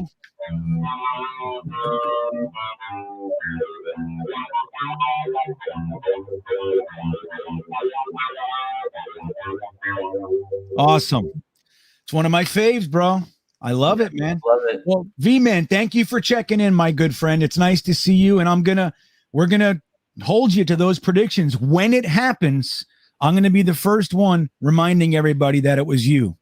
So thank you for calling, buddy, and thank you for playing some Sabbath for us. All right, bye. See you. See you, buddy. That's V-Man, everybody. Good friend of ours for, it's a couple years now. V-Man's been hanging out the whole time. Yep. And I love him. He's such a good dude. Hey, if we make the playoffs, here's what you should do. We were all getting nervous because it would look like you were going to say something about shaving your beard, possibly. No, I think that was going to do it green. Oh, green. Okay. Because Like, what I was going to say, another option would be to get those little rubber bands like Captain Lou Albano and like wear a whole bunch of rubber bands in your beard, like if they make the playoffs. Like Captain Lou Albano? Remember how he used to do that? He used to put like little rubber bands in his beard. Yeah, he also had them like in his face, like little earrings, but like through his cheeks and stuff with rubber bands. Remember that? So, guys, the V-Man phone line is open. If anybody else wants to call in, the link is in the description of this video underneath. Just click the link. That'll take you to the studio platform, and you just write down your name. Hi, I'm Bob, and then you'll pop up, and I'll let you in. So there you go. How can you follow Wicker Media? Tinstar. Go to in the YouTube search bar, type New York Sports Wicker Media. It'll take you right to it, and you can give our buddy Y2K a sub. So let me ask you this, Jeremy. V-Man brought up Zach Wilson. Okay. Now, last week there was, as you guys know, we had a whole bunch of press on the fact that Zach Wilson had a bad day. Looked a little indecisive, but the day before he had a really good day. He threw a bunch of touchdowns, whatever they're worth, right? 7-on-7s and all that. Now, first day of minicamp, he comes out. Now that's the whole team is there and people are back. Even George Fant is there. Mekhi Becton is there. And so everybody's here. And Zach Wilson looks surgical. What do you make of this? What do you think is really going on? Not about the press and what they'll cover, because we got to talk about it ourselves. What do you make of the bad days and the good days from your point of view? My point of view is, and I talked about this, I don't know, or I don't think any of us really know, especially the media on the sidelines, what they're working on. Like, what's the goal of that practice? What's the goal of that drill? What's going on in the brain of Zach Wilson, and what does he care about? Also, how many of when he throws an interception, We have no idea if that's a pass he would ever really throw in a game or even consider throwing. It might just be, I'm in practice. Let me throw it in this situation to see what I can do. It's not a move I would make. Maybe they're working on a drill where it's, I'm going to get rid of the ball in 3 seconds no matter what. Not something we'd ever do in a game, but for this drill, has to get rid of the ball in 3 seconds, forces him to make throws that he would never make. We don't know. Those are the things that be good that taking place. So we just don't know. Now, when you see him accurate like a day like today, it doesn't mean that was his goal of the day, but it's nice to see just that, look, whatever he was doing today, you see he has the capability to be accurate. Well said. I mean, look, we talk about development all the time. I see you there, Sean. I'll bring you in just a second. Let me know. Give me a thumbs up when you're ready, and I'll bring you on. So we talk about development. We want players to be developed by this coaching staff. When does that happen if they're always on stage performing? You know what I mean? Like, they're never going to miss a block while they're trying to develop new techniques. They're never going to look slow and tentative on their rushes because they're trying to develop new techniques. They're never going to be inaccurate or drop passes because they're thinking about to. That's when it happens. When you have practice, and then the famous Allen Iverson thing, you're talking about practice. It's literally the word is practice. Now, of course, we're homers. You know what I mean? We want to suck it all up. And obviously, the more good news, the better. But that's very well said. I agree with Jeremy 100%. We got to let these guys develop. And we got to let them develop. And that's how they're going to get better. So let's bring on our second caller of the day. This is our friend Sean McAteer. Now, it's funny. I just answered you in the chat. He was like, how do I do it? But you figured it out. So what's up, Sean? How you doing? What's up, man? I can't hear you. Did you say anything? Look at that beard. Yeah, you might be on mute. Look at the bottom left corner. Oh, he hung up. Oh, Sean, come back. Look at that beard. That was fantastic. We got to get Sean back. I got to talk beards. By the way, Sean is awesome. He's an awesome fan of the channel's YouTube guy. He's always around, always very positive. That's cool. Yeah, we'll get him back. Come right back, Sean. So A. Mitch checking in. Thank you for the super chat, my friend. He says, Green and Jeremy, great show. How many games do you see us winning in the division and any chance of sweeping a rival team such as the Pats or Fish? Well, I'm going to bring Sean on for this and we'll all answer it. And then we're going to see what Sean wants to talk about as well. Sean, you ready, buddy? Okay, I can't hear you yet. But anyway. Sean, you there? Can you hear me? Little, yeah. You sound real far away, maybe. Real far away? Yeah, there you go. I can hear you. All right. That's better. You're still low. I have an older Android, so it takes me a little bit. That's all right. Well, let's do this with us first. A. Mitch is checking in. He said, realistically, how many games do you see the Jets winning? So, Sean, I'll throw it to you first, and Jeremy and I will answer it. What do you think? Realistically, what are the Jets going to win this year? How many games? I think 9 is realistic. I think 11, 12 is like, pushing it, but I think 9 is realistic. We have a great team. We have coaches that have been there for now 2 years. They finally have a staff underneath or a crew underneath them that they can do stuff with. Everybody was blaming LaFleur, but I feel like, what do you do when everybody's dropping passes and you have no tight ends and your O-line is broken down? I mean, there's not a whole lot you can do. So I feel like we did the best we could with what we had, and I think this year 9 is realistic. 9. I would take 9 in a hurry, Sean. I would. Jeremy, what do you think? How many games we're going to win for A. Mitch? Yeah, I think my main prediction, because I do go into little moods and swings, I think my main has been 9. I mean, I think I've been living in that world of 9. I think that if we're a little healthier, like if we actually, for the first time ever, sway on the good side of the pendulum for health and lack of injury, I could really see 10. But I think being realistic, average amount of injuries on a team, I still think there's a little bit of depth issues, things that could hurt us, like an offensive line, things like that. So linebacker, we're a little sensitive there, I think. So I weigh mostly to the 9. I'm in that 9 area. 9.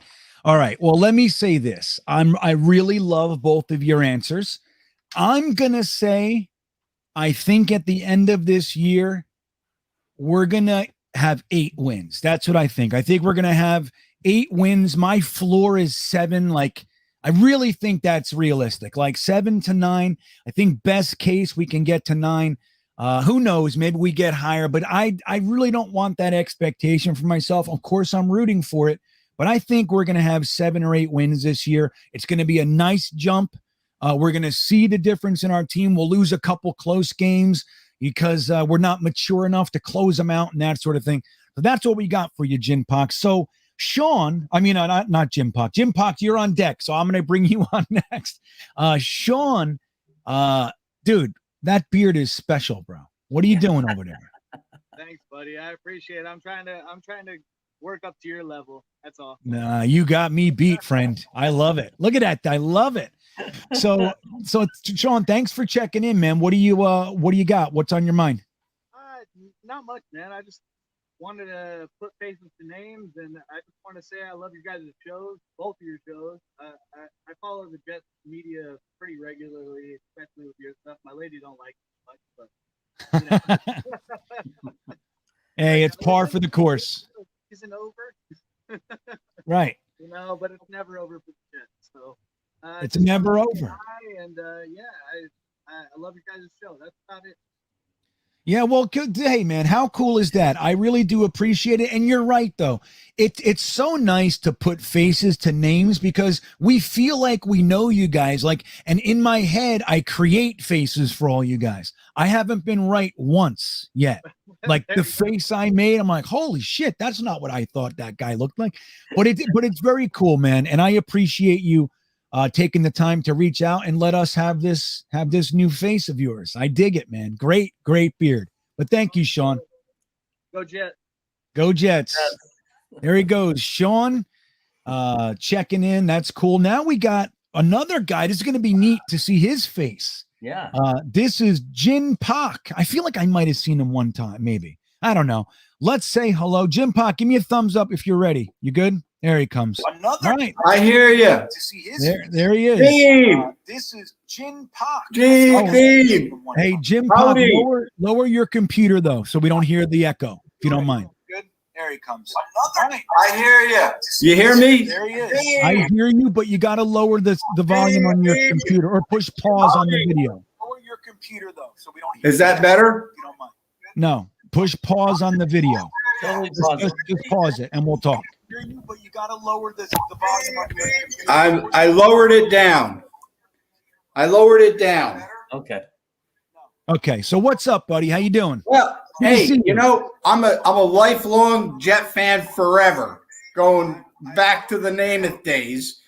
Wow. But I like what I see now. But we got a young team. My main concern is how are these talented kids going to handle a few losses here and there? That's going to separate them, I think, from the men from the boys. Yeah. Very well said, Jim Pak. Now, let me ask you this. This might help your answer. How do you think they handled last year? Like the young guys, Zach, AVT, Michael Carter, Elijah Moore. How do you think those guys handled last year's tumultuous season? Was it good in your mind? Well, I'm having a hard time hearing you. I like hearing two conversations, but I think the coaching will have a big part in how they take a couple losses and depending how the losses happen. But Right. if they can handle a couple losses and get some competitive games, you know, I see them, you know, getting 8, 9, maybe 10 wins this year, especially if some other teams in our division get some unfortunate injuries and we can sneak in a couple slots higher. Yeah. Well, right. Every year it's, you know, who we think is going to be great.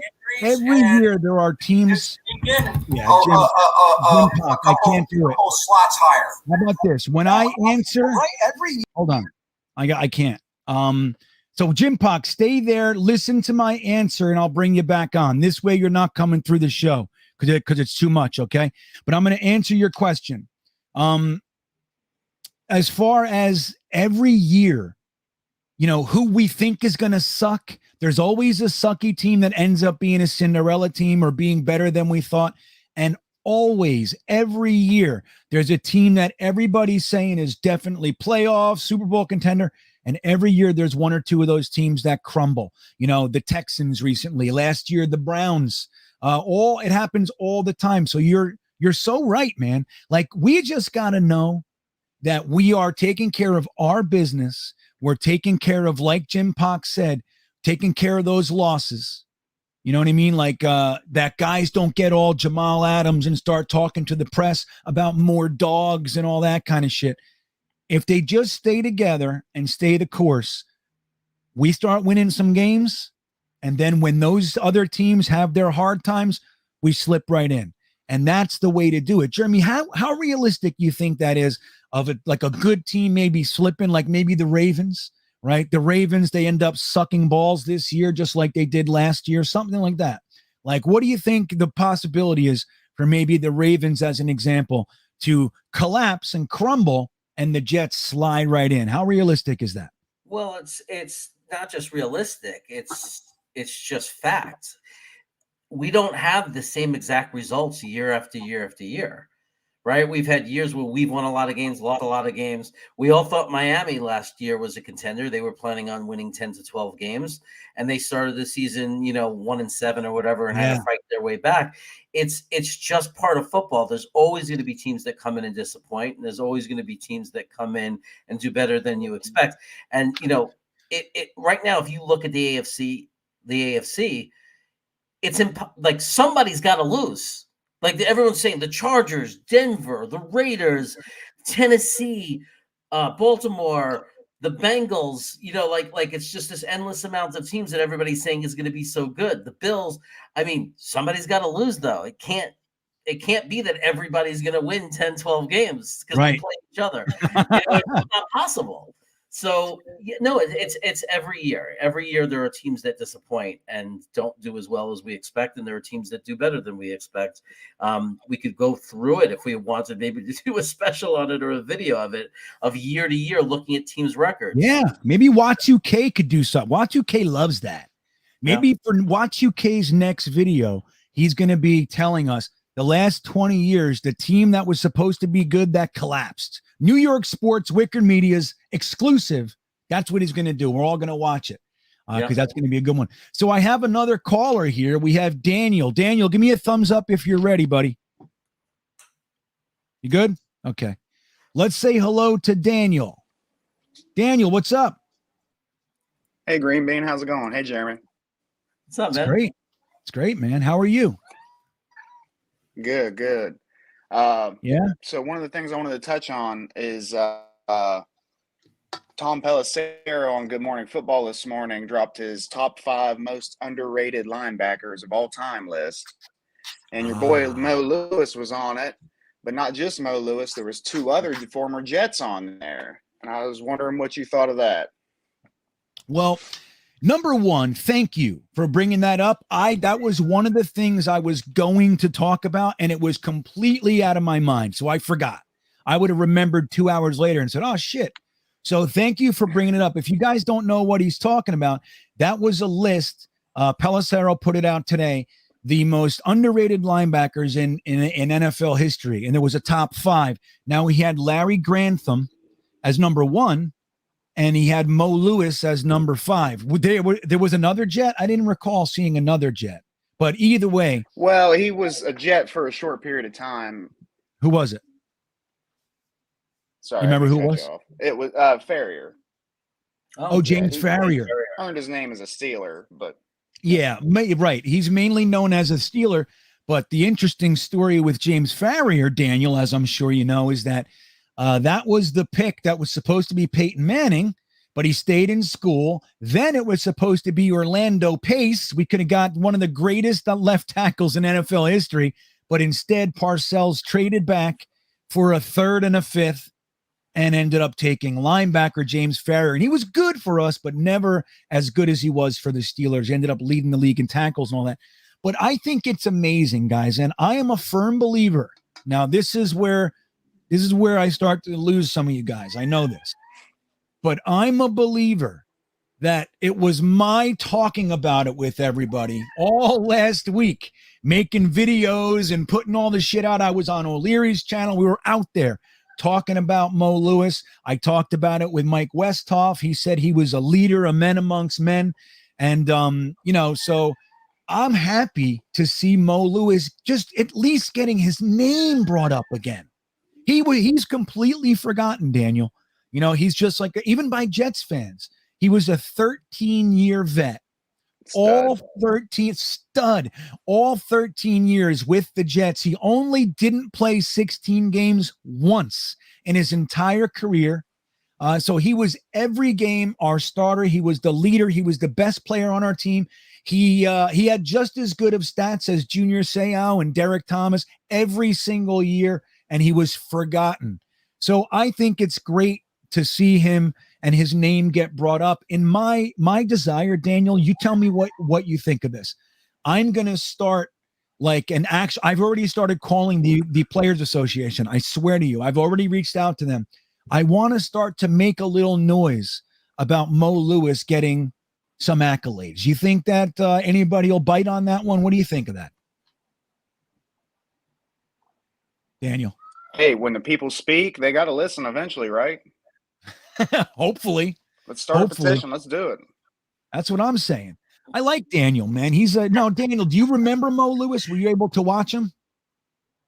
Are you old enough to watch? Just the tail end. I actually remember watching the Bledsoe Brady game. That was like early years. But yeah, I remember him for a few years, and I remember him being good, like I do. Yeah. Oh, yeah. And here's the other, Daniel, I don't know if you know this. A lot of people don't. Like, they'll say, oh, Mo Lewis, he brought Brady in the league, screw him or whatever. Did you guys know that game when he laid out Brady was the 9/11 game? So that was the game right after the 9/11 terror attacks happened. It was New York versus the Patriots, and there was a whole bunch of pride behind that game with New York being attacked and the whole thing. And Mo Lewis crushed the highest paid quarterback in the NFL. How can we possibly, because of who came in later, be upset with him for doing his job? You know what I'm saying, Jeremy? What do you think of that? What do you think of this Mo Lewis stuff? Look, when Mo Lewis hit Bledsoe and just basically pancaked them, there was not a Jet fan that wasn't going crazy and cheering, right? So any Jet fan who says, oh, well, he brought in Brady, screw him, and is disrespectful to him, that person was cheering. Unless they were young and they weren't there or weren't watching, we were cheering. It was a great play. We were thrilled. We were as excited as you could be. It's one of the greatest things to watch in football, is to watch your linebacker crush the opposing quarterback. Obviously, it's ridiculous and silly to sit there and blame a player on who they happen to have as their backup quarterback comes into the game, and how that guy's career goes has nothing to do with the play for Mo Lewis. Mo Lewis did exactly what we wanted him to do and what we cheered for him to do. Yeah, Daniel, let me ask you this. If week 1, C.J. Mosley crushes Lamar Jackson, knocks him out of the game, and Brett Hundley ends up coming in and being the greatest quarterback who ever played the game, isn't that move by C.J. Mosley, isn't that a good play? Isn't that still what we want him to do? Give it to me all day, every day. I'll take it. Doesn't matter. I don't know if people remember or not, but we won that game that Brady came in. We still won that game. That's right. Fuck him. I don't care. I'll take it. That's it. So, yeah, and this is the whole thing. I hope more Jets fans are starting to just take a second and reconsider Mo Lewis. Another one is Kyle Clifton. Kyle Clifton led the NFL in tackles 3 years in a row. Ray Lewis gets credit for the most solo tackles in a season with 156. But before they started counting it, and only like 5 or 6 years before, Kyle Clifton had 160. But they don't count that. Kyle Clifton also had 199 tackles in one season. No Pro Bowls. None. So there was a time when Kyle Clifton and Mo Lewis were on the field together, man. And it was like, dude, we were thumpers. And it's just shame, man. I hope that we start to reconsider these guys a little bit more. They deserve our respect, man. They were diehard, long time, pure, Jets. That's what they were. I love it. So yeah, look, Jay says Mo Lewis should have taken out Belichick with Bledsoe. That would have been right. That would have been good if he could have just knocked Bledsoe into Belichick. That's all right. Tom Brady I might have would preferred that actually. Yeah, me too.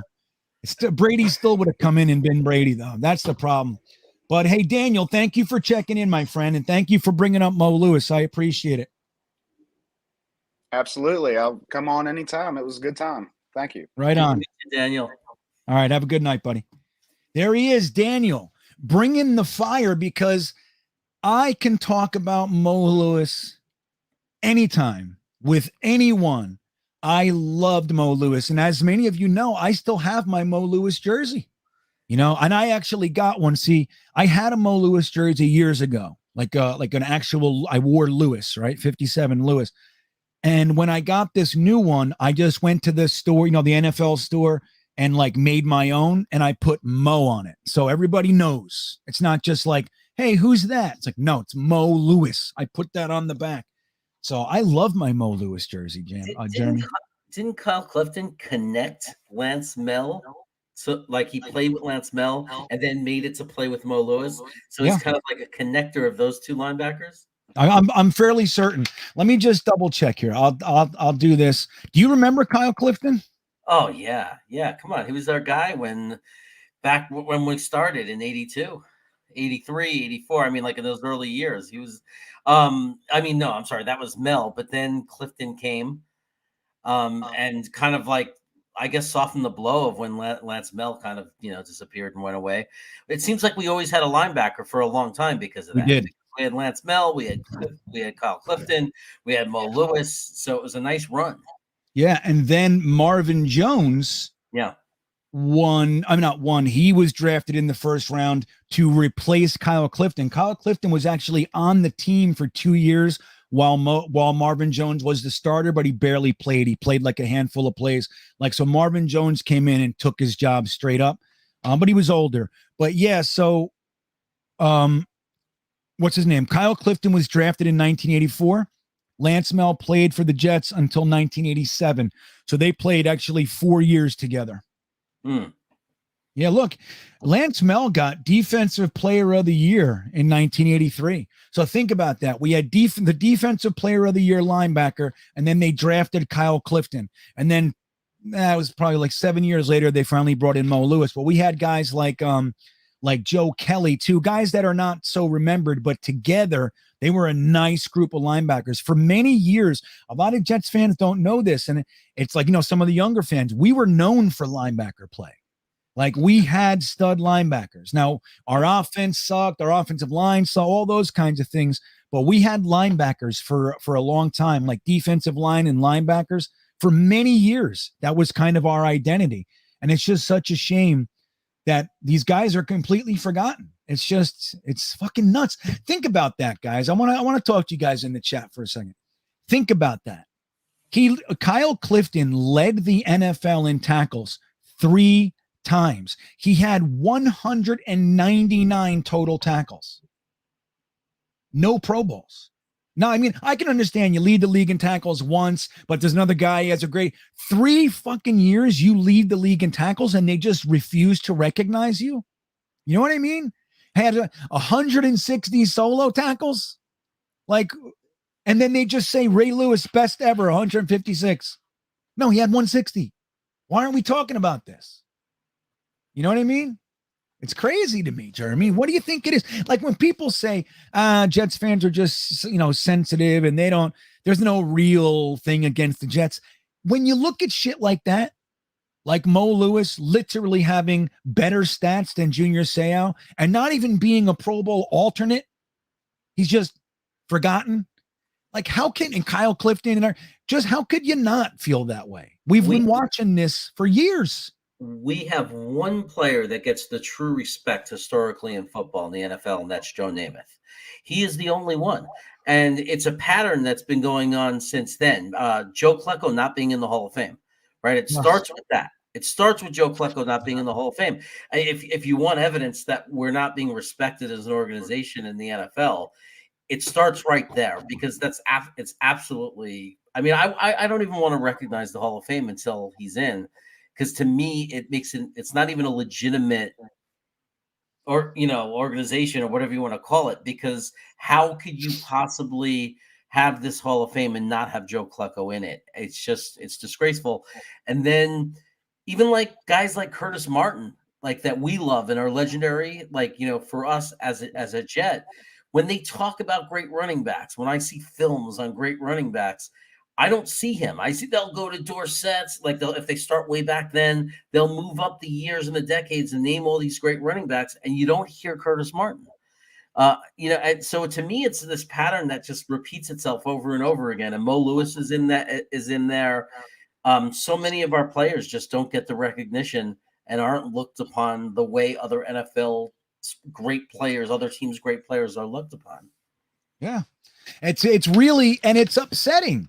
Like, don't forget, like, think about this, guys. Like, for you younger guys who didn't get a chance to watch Kyle Clifton and Mo Lewis and all that. Imagine this. For the next for the next 5 years, Jamie Sherwood leads the league in tackles 3 out of the next 5 years and never gets into the Pro Bowl. Aren't you not going to be pissed off? Like, aren't we going to be bitching and moaning about it? Thing is, now we have fucking Jets Twitter, and we got Jetnation and Jets fans. We had all these places so we can make our voices heard. Back in the day, we had nothing. So we just sat there and ate our turd sandwich. Complained against it with my mother. Let's go ahead and bring on our next caller. Harry, I see you as well. Hold on. You came in right after this fella. Let's say hello to Nicholas. How you doing, Nick? Can you hear us?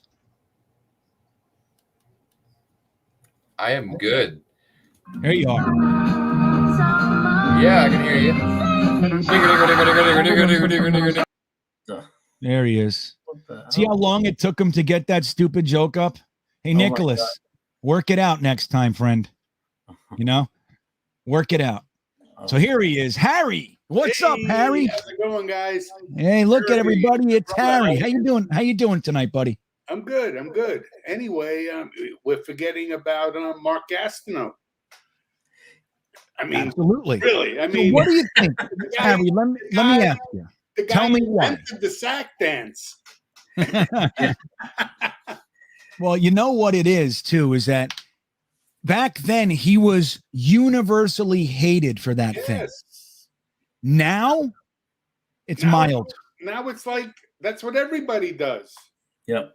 So I mean, you know what? It's time to forgive and forget, and let's get this guy into the Hall of Fame as well. I'm telling you, I mean, Mark Gastineau was the most dominant defensive end of his era. Without question. And here's the other thing. Like, when we talk about Kyle Clifton being ignored, like Mark Gastineau, when you amend his, like that guy did it a couple years ago, they didn't keep sack stats up until like halfway or like a third of the way through his career. So those sacks were, and Klecko too, they were just never counted. They counted them. They counted them.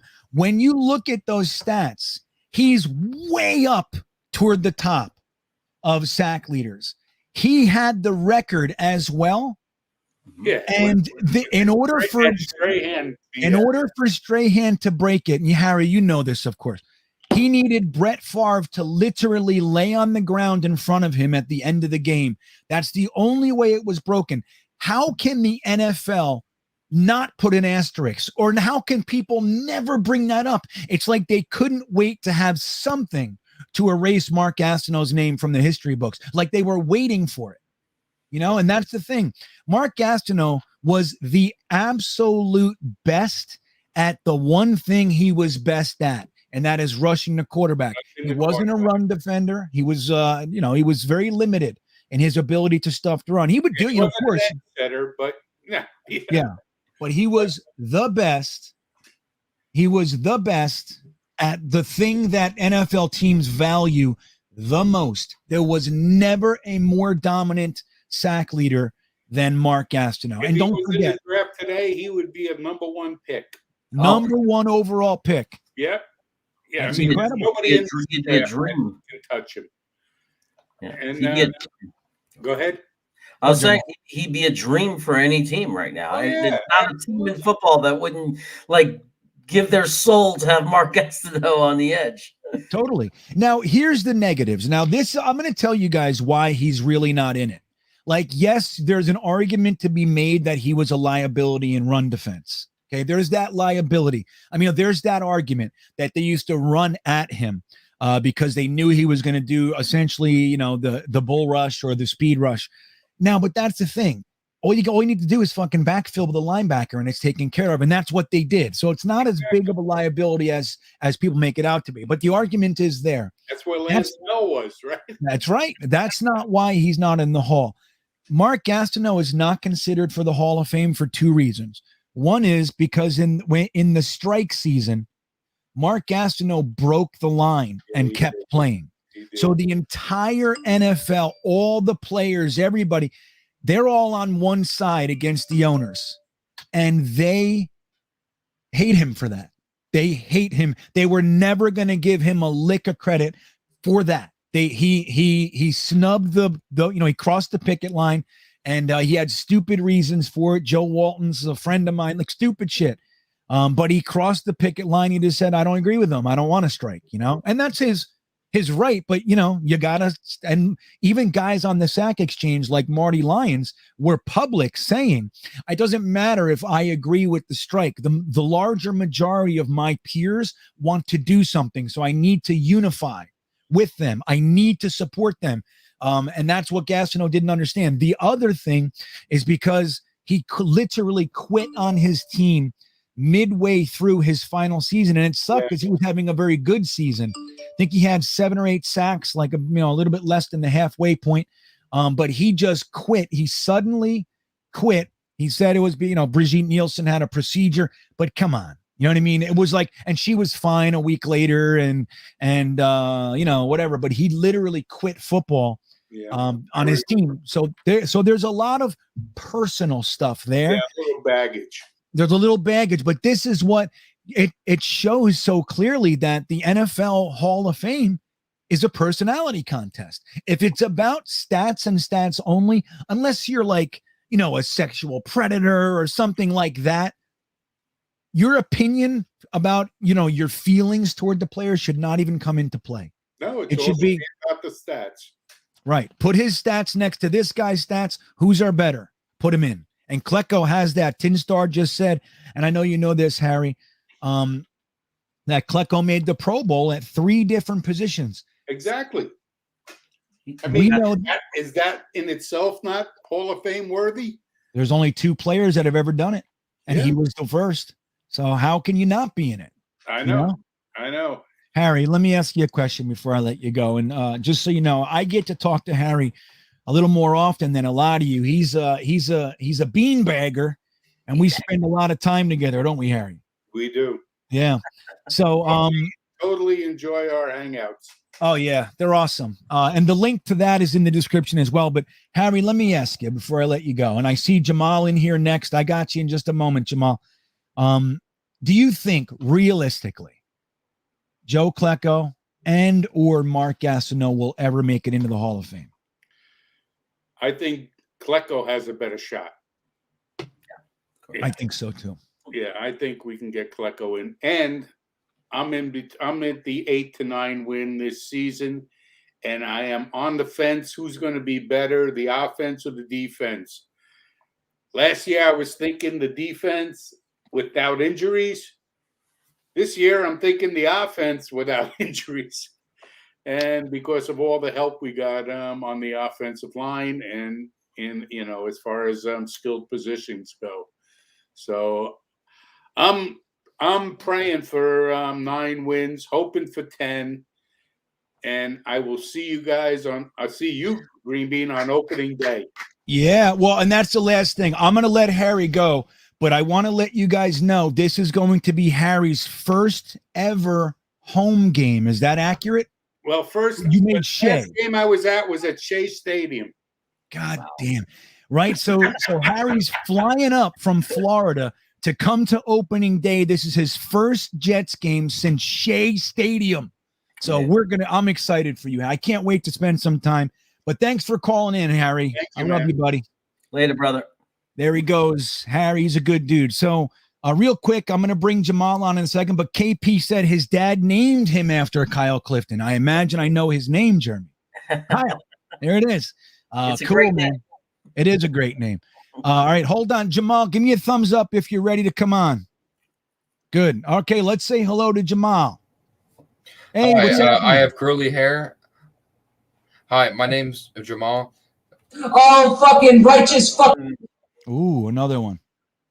Where do they come from? Who cares? You know what I mean? These are the same people sending us the stupid links and all that shit. I mean, this is their life. You know what I mean? Like, this is funny to people. Like, this is like, you know? Right. They get their little laugh. They get their little laugh in. Yeah, just so you know, I knew it. I stared right at him. He's in our chat. Right, I saw it coming. The first guy I didn't, but, you know. Right. Again, look at that guy. That guy's like 65 years old. That made no sense to me. Yeah. It's like grandpa's like pulls out the porn. Let's see. Paris, he says, Mark Gastineau should be in the Hall of Fame, period, no matter how silly he became with Brigitte Nielsen. Yeah, I agree, dude. I honest to God do. I mean, Gastineau, let me show my hand a little bit more too. Mark Gastineau was the reason that I really became a Jets fan. Like, my Aunt Gina got me in them, and she showed me the Jets, and she always wore the jerseys, and I liked it, but I wasn't like a real fan yet. But once I became, like, I said, I'm going to watch the Jets. When I watched the Jets, that was Mark Gastineau's heyday. And he was the guy, like, for a 10-year-old kid, Mark Gastineau, who was bigger, stronger. He had the long hair coming out of his helmet, and he was just, and then, you know, right on the heels of that, Joe Klecko would crush people. I couldn't take it. Like, I was like, I love them. Then once I started to understand touchdowns and offense, it was all Freeman McNeil for me. Yeah. I loved Wesley. Later, I loved Toon. I loved Johnny Hector. I loved Mickey Schuler. But for me, Freeman McNeil, that was my dude. And he's another one, gets no respect, you know, none. But I mean, you know, it's hard with him because I think he has like 7,800 yards all time. So it's not all that impressive by today's standards. But anyway, Freeman was no joke, man. And anybody who got to watch him, you knew it. I mean, he was never the guy like taking over the game entirely. But if you gave him 20 carries, he was getting 100, 120 yards every time, man. And he had some shake and bake to him. I miss these guys. I really do. When my friend's father took us to Hofstra to watch a practice. So I'll never forget how excited I was. And, you know, it was all packed. We're like along this gate watching the players enter. And everybody was there to see one person. As good as they were, and as many players you loved, it was Gastineau. You know, like everybody just waiting to see Gastineau. When he walked out, he was like, he had that glow. He just, the long hair, and you shook. It was so exciting to see him. He was the magnet for me too. In like 82, 83, you know, in those early years of loving the Jets, it was Mark Gastineau. We all loved him. He was just the superhero of the team. Superhero.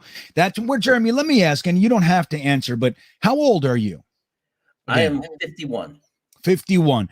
So I'm 49. So we're the same era. You know what I mean? Yeah. So we were getting into the Jets at the same time. Now, at that time, you were living in Brooklyn, right? Oh, yeah. Yep. Yeah. So, right. You're in the hub, man. You weren't in Queens. Queens was really Jet territory, Queens and Long Island, but still, you're right in the hub. I was as close as you could be because I was on the tip. I was in Canarsie. And Canarsie, you get on the Belt Parkway, and you know, in 10 minutes you're in Long Island. You're hitting the 5 towns, and you're hitting, you know, it was really, really quick. So it was as close as you can be. Like we were only a 15-minute drive from Shea Stadium without traffic. There you go. I wish I made it to Shea. Do you remember their last game in Shea? Remember what the Jets fans did? You remember that? When they ripped down the goalpost? The Jets. Let's see if we can. Let me see if we can find it. Let me see. Hold on one second. All right. So let me say hello. Oh, I have 2 StreamYards. Why? What is that? Oh, no, it's not what I wanted. Hold on. Hopefully I didn't Milo. Okay. I thought I just shut it all down because I'm dumb.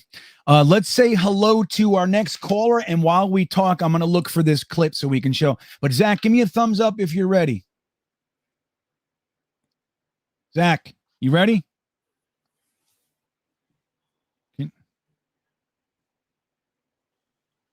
He's just eating chips.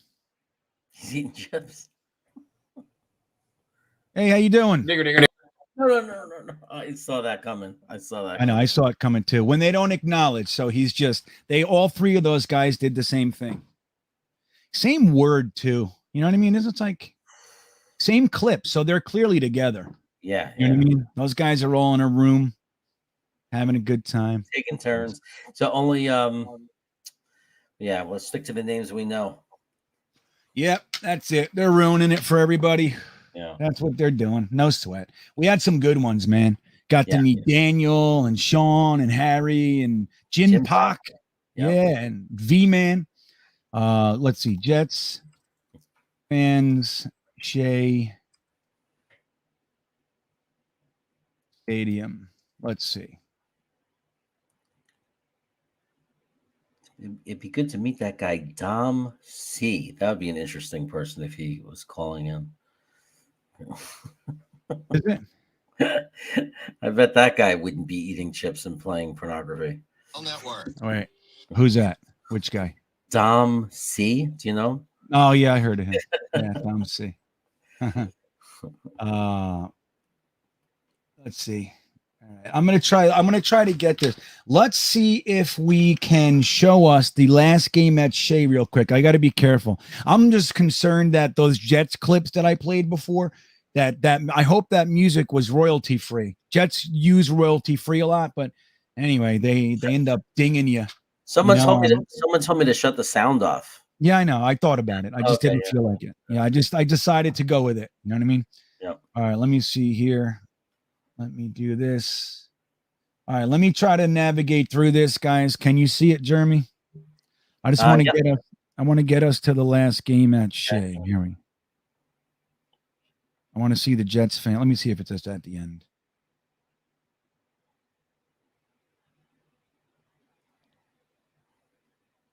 It was against Terry Bradshaw. Let's see here. Oh, there it is. There it is. Here we go. So this was how the Jets ended their tenure at Shea Stadium. You don't see any fist fights in that video. You don't see any pushing and shoving. They were down there sincerely thanking you for the effort. They were disappointed that you were leaving. They were disappointed that you lost, but they were a part of us, that they were going to follow us, and they took part of Shea Stadium with them. Here it is. I said, boy, only the Jets. Can we have a scenario where people are trying to take part in the goalposts now? For a team that just lost a game, wasn't one of the playoffs. Look at them, guys. You know, we all wanted to take part of Shea with us. We couldn't as a player. I think that they wanted to take a piece of Shea, not to be violent, not to be destructive. They just wanted a piece of it. For Pittsburgh, the moment was also historic and bittersweet. Anyway, there it is. So you guys see that? That's how we ended our Shea Stadium, tenure. And then we went over to Giant Stadium, which was a very smart move at the time. And Giant Stadium was like brand new. I remember when they, when they built it. And I was little though. We used to drive by it because I lived right over there. We lived in Belleville and Nutley, all in Lyndhurst right there. So we drove by the stadium. I lived right in that area. So when they built the stadium, I remember it being new. When the Jets moved over there, it was such a good move because Shea wasn't a football stadium and Giant Stadium was built for football. So it just sucked. As great of a stadium as Giant Stadium was, like, I sincerely loved it. But the fucking Giants, we had to walk into that stadium for 30 years. The first thing you see is the Giants logo, you know? Yeah. So I don't know. What do you think? Alex, you ready? Think it's another one? Alex, you ready? Do you know him? No, he's not going to give me the thumbs up either. He's going to do the same thing. All right. I'm not bringing you on, Alex. I'm sorry, buddy. So, you know, my brother, by the way, bought one of the, when Shea Stadium was torn down, he bought one of the seats. So he has a Shea Stadium seat. Hold on. Which is kind of cool. And, you know, he did it as being a Met fan, but I also look at it as that seat has, you know, people watch Jet games in that seat too. So, yeah. Yeah. And that's the thing. Let me tell you, I used to go to Jets and Giant games, you know, all the time. And the Jets fans, they were completely different scenarios. Completely different. I remember one time I was in the upper deck at a Giants game. They were playing the Green Bay Packers, and there was two ladies in front of me going, "I shoot you," to the quarterback. "I shoot you. I shoot you." And I was like, yeah, that's the difference. "I shoot you. Come on, help me. Shoot, shoot, shoot." I was like, yeah, that's the difference. Thomas Cahill checking in. Thanks for the super chat, buddy. He says, "Just want to say what you guys are doing for our Jets Nation is awesome. You're in our hall." Oh, well, there you go. Oh, wow. That's super cool. Love Thomas. That's super cool. Thank you, Thomas. Thomas is another beanbagger.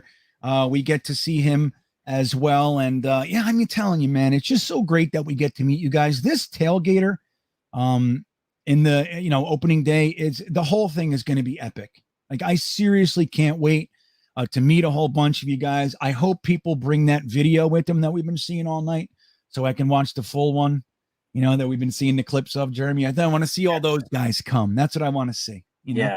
Yeah. But yeah. So hey, Alex and Jimmy, I'm not bringing you on. If you can't hear me, then I already know you're not listening anyway. Yeah. So I'm not bringing you guys on. I'm done with the calls for tonight. We're gonna wrap the show. They'll sit there too. Look at them. Yeah. Just sit there. I just want to talk football. That's how you know. I know. Yeah. I mean, because to me, it's like if it was Slugo or something, like, and I knew the name, then we know we're good. You know, like if it was 1189 Paris, like, but if it's a name we don't know and don't recognize from the chat, it's just too, you know, it's not working. Yeah. I'm not going to do it.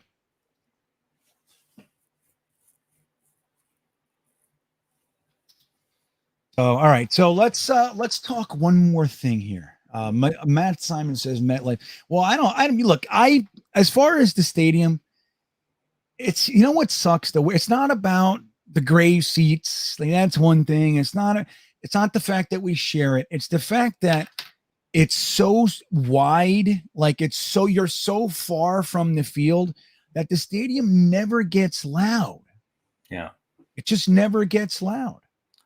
You know what I mean? So it's like Giant Stadium used to be so loud that you could literally, like, talking to your friend, you used to have to go, "Yo," and scream. It was like, you know, it was just intense. You never get that at MetLife. And even when it's loud, it's still not loud. And that sucks because home field advantage is real, man. Like Giant Stadium, that stadium would have the wind, you know, they would open the doors. When they wanted to mess with the kickers, they would open the doors and everybody's screaming and yelling and all this stuff. And it was a whole different thing. Yeah. And, you know, and I miss it, man. Like, as much as I don't miss having to walk into Giants Stadium, like not Giant Stadium, Giants Stadium, you know, so that sucked. But the stadium itself was amazing. I saw so many concerts in there too. Pink Floyd, Monsters of Rock. I mean, you name it, dude. I've been there for everything. I spent my whole life in Giant Stadium. I know. And then he says, wait, Dom C says it's a maze to get to MetLife from. I know, it's fucking crazy. It used to just pull right off and pull in. You know what I mean? Oh, we had that little U-turn down there. Now it's so complex and everything. Guys, I'm not taking calls anymore, fellas. We're done with that for tonight. I'm sorry. Let's see. Oh yeah, so Iowan. So like he's never been. So he's gonna walk over there, and he's from Iowa. You know, he sees corn and stuff. But he's gonna come down, and he's gonna be like, "This is epic." You know, it's gonna be the greatest thing in the world. Whoa! Yeah, oh my and God. it does look cool from the outside though too. I mean, I know people say it kind of, you know, again looks sterile. I forget what they call it. What do they call like a bread box or something like that?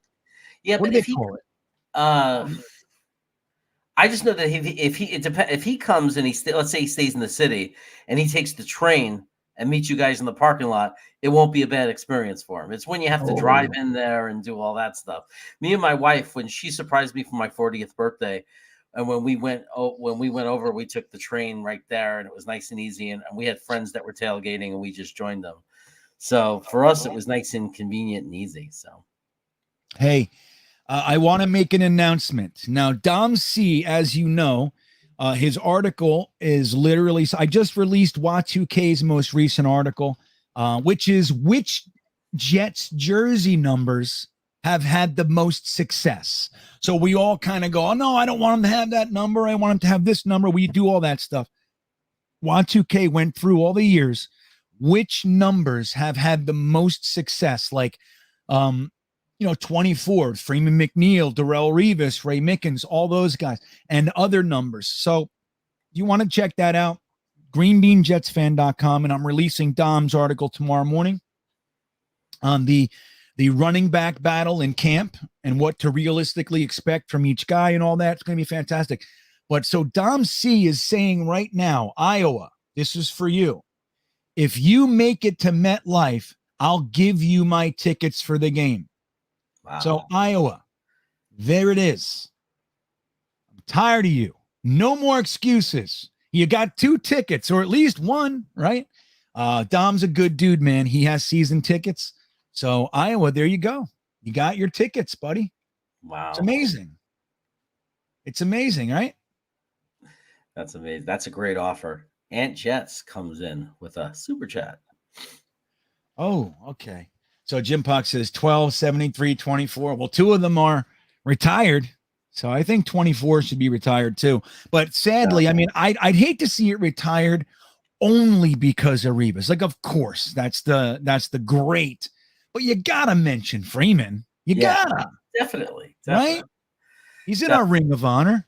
2 of the greatest players in our history, like that are up there on the list. I mean, Freeman McNeil, Darrell Revis. I mean, it's you got to recognize both of them, obviously.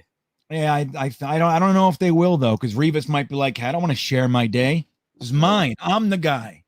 You know, he's like, let's be real. Who are they retiring the number for? Well, that's what I want. Yeah. So I can see it. I can see it.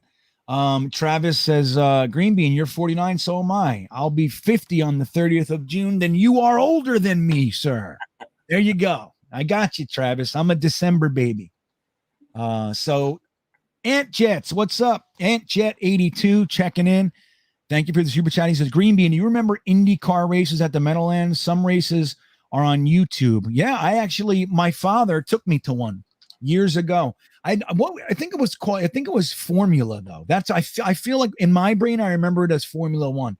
I could be wrong, but I remember that. Yeah, it was a road course. Remember that, man? They used to close off some of those winding turns that Dom C is talking about. Some of it was used as a race car track. Race car. Now I sound like a little kid. Race car track. But yeah, I remember that, Ant Jets. I really do. That's a good idea. I should look at that because I was at one. We were standing right on the Brendan Byrne Arena side. I forget exactly where, but like the Brendan Byrne parking lot, and the cars came by and everything. It was super cool, man. It's amazing. Amazing. That is cool. Yeah. So D Santana asking about Coney Island. Here's the thing, D Santana. I'm 99% going to do it. But I put out feelers everywhere to see how many people were interested. The response was really not good. You know what I mean? As far as how many people are going to come. So what I was going to do is contact Coney Island, kind of talk about the event, get them to maybe give us half price tickets if we get 100 people, that kind of a thing. And then we were going to rent out one of the famous restaurants in Brooklyn, right down the street. And we were going to get it catered. So it would have been like $25 a person, like not to make a penny, just exactly what it costs. And so you would get a ride on the Cyclone and at lunch at a legendary restaurant.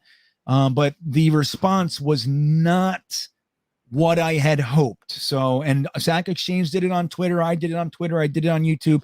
67% of the people said that they would not come. It's a great idea, but I can't come. Another 13% said like, no way I'm coming. Or like even terrible idea. And then like 13% said I'm in. So it was like, I can't do all that. So I think what we're going to do is like we did last year. I'm just going to keep telling everybody when it is. I'll make some videos. I'll make some promos, all that shit. And we'll just meet there. You know what I mean? We'll just meet there and we'll hang. It was great last year. There was like maybe 15 to 20 of us that were there. It was epic. It was so great. And we went to Nathan's afterwards. And then we went from Nathan's to L&B. Well, we went to Nathan's and rode another coaster. Did a Jets chant on top of the Thunderbird. That was good. And then we went to L&B and had Brooklyn pizza, one of the more famous Brooklyn pizzas. Oh, the best. Yeah, it was an epic day, dude. So I really want to redo that. I want to give more of you guys the opportunity to share that and do that with us. A Jets chant from the top of the Cyclone, dude. I mean, what could be better than the Jets chant with another 100 Jets fans from the top of the Cyclone? Watching the video of Matt O'Leary on that roller coaster, because he stuck out like a sore thumb because he's so big, and you could just tell he was not happy about being on that roller coaster even from that view. But he did it. Let me tell you, that was his third. He said that's probably his third coaster ride ever. Does not do coasters, but let me tell you, that guy, he didn't ask to sit in the back or the middle, or he just. I was in the front with my daughter. And he sat right behind me. He said, "Where do I sit?" I said, "Right here." He sat down. You know what I mean? So he was such a good sport, man. Like he didn't buck at all. He said, "Nope." I said, I'm coming. He was clearly not into it, as far he's not a coaster guy. Yeah. So, but it was amazing, man. And here, let me show you guys just a short clip of it. So if you guys, I'll show you a short clip. A little thing I made. Where is it? Here it is. So watch this, guys, just real quick. J-E-T-S, Jets.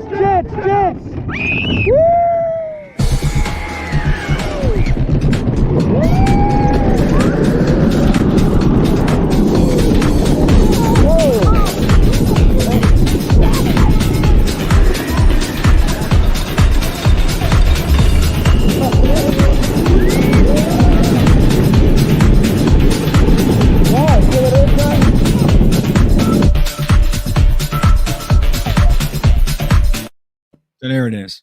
I gotta find my my promo and show you guys that. Hold on a second.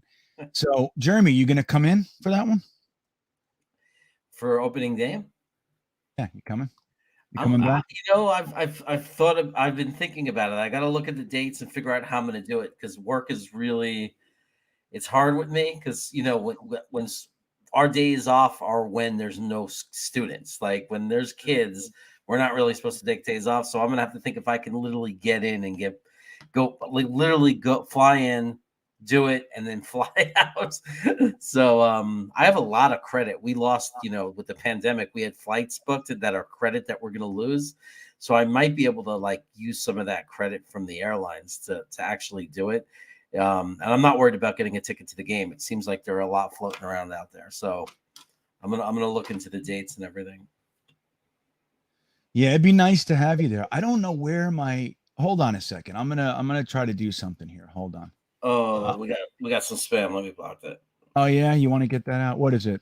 I think Adam's on it. Oh, Y2K. You got it? Yeah. You're not allowed to call him Adam on my show. Sorry. Do it on your own channel. I keep doing that. I gotta stop doing that. All right, wait. Let me show you guys this. Hold on. So here's the promo that I made for it. I'm gonna do something similar this year. Let me just make sure I can show it. Jeremy, tell me if you can hear it or not when I push play, because I'm on another screen, you know, other tab.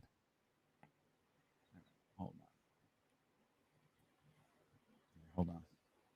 You can't hear it yet, right? Let me see. No sound. Come on.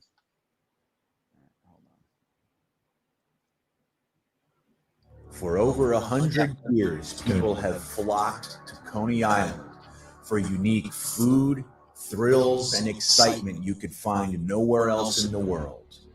But since 1927, the main attraction has been the Cyclone coaster, the standard by which all other coasters have been measured is still there waiting to be challenged.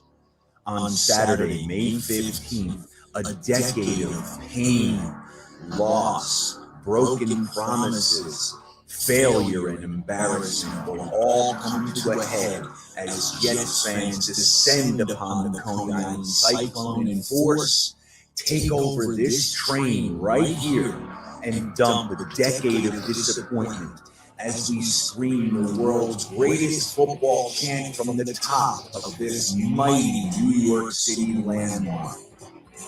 Join the likes of Sack Exchange from Twitter, Matt O'Leary, GreenBean, and so many other die-hard New York Jets fans as we climb our way to the top of the Coney Island Cyclone. 11 a.m.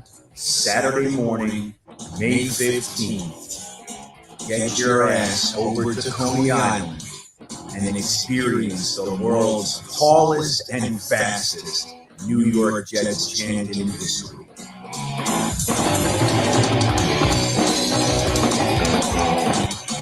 Oh, there it is. Not a bad promo, right? And that was a year ago, so I was still cutting my teeth. Yeah, that's good stuff. The stuff you do on Full-Time Coaster Tour is amazing. Like, that shows, to me, that was even before the Jet stuff. Like, that was the thing that made me say, wow, it's really cool how you cut in the different camera angles. Like, I don't know, I'm assuming it's Mama Bean that does the when you're on. I don't know if you do both. If you're on it, you film it, and then you film it just going on its own. I do both. Yeah, you do both. I filmed it. I had a wrist camera and a chest camera. So that's what I was doing. Yeah. It was cool. It was like, it's like how you cut those videos with the editing and everything was really, really cool. It was very professional. Yeah, well, thank you. I know I got to get back. I have like hundreds of hours of footage still. I had to put that channel down for a few minutes. So, all right. Well, look, it's 10:30. Let me see. So yeah, so you guys, I'll keep you posted on the Coney Island Cyclone thing. I feel like if you guys are going to come in, like if some of you guys are coming from out of state, like Harry, make a weekend out of it. Like, I'm going to do this. If we do it, which is probably going to happen, we're going to do it on the Saturday before opening day. So September 10th. So you guys should just come to Coney Island, man. Like, get the whole New York thing. Get it. You know, come hang out in Coney Island, Brooklyn, and ride the Cyclone, get some Nathans, then go to the Jets game, watch us beat the Ravens. You know what I mean? Be a good weekend. Yeah. So, all right, man. Jeremy, why don't you tell everybody what you got coming up, man? What do I got coming up? Tomorrow we'll have the Wacky Wednesday show at Walk 2K99. Maybe get a surprise guest there as well. That'll be at 10 p.m. And hey, man, I'm doing a lot of short videos, so check them out on the channel. I appreciate all the support I've been getting on those. A lot of the people in this chat have been watching them and commenting and helped get it some more play. And just chugging along, man. Just chugging along, having a fun time. Just being here with you, being on my channel, with all the people from our community, Dom C, Watsu K99. It's a lot of fun. So, and I appreciate everybody that's came and subscribed. So just appreciating the support, and we're going to just keep going. Yeah, right on. Exactly. You can find Watsu-K. He's got a series of articles on GreenBeanJetsfan.com. His most recent was released just this very morning. Again, it's about which Jets numbers are the most successful in our history. Very interesting article, man. There was a lot of work put into it, and I enjoyed it. I know you guys will as well. And of course, New York Sports Wicker Media. Let's all go over there and give them some support. Give them a little sub action. You know what I mean? It helps, and it feels good. It feels good when you get subs, you know. So that's that. Now I want to remind you guys, there's still a $1.65 in here. I want to tell all you guys this Thursday night, the New York Jets release Flight 2022, all 5 episodes. So it's going to be like 5 hours of what I think is going to be epic. I loved Flight 2021. Loved it. I ate it up. I watched it at least like 2 whole times and then different times watched different pieces of it, everything. But Flight 2022 is released this Thursday as normal. We will be holding the Thursday thick of it right here at 8 p.m. And we're going to do a watch party for Flight 2021 or 22. So we're going to get together in a similar way as our game streams. We're going to all sit there for a minute, hang out. We're going to push play together on our own TVs and whatever, and we'll watch it. And if we stop to talk about it, hopefully we'll all stop it and we'll talk about what Mike LaFleur just said or what Joe Douglas just did. And then we'll start it again. So we'll try to keep it as lockstep as we can, but we're going to watch the whole thing, man, together. So I hope you guys will come and join us and enjoy that with us. I think it's going to be fantastic. And look, I really do appreciate you guys. Dom C's next article is coming out tomorrow morning about the running back battle in camp.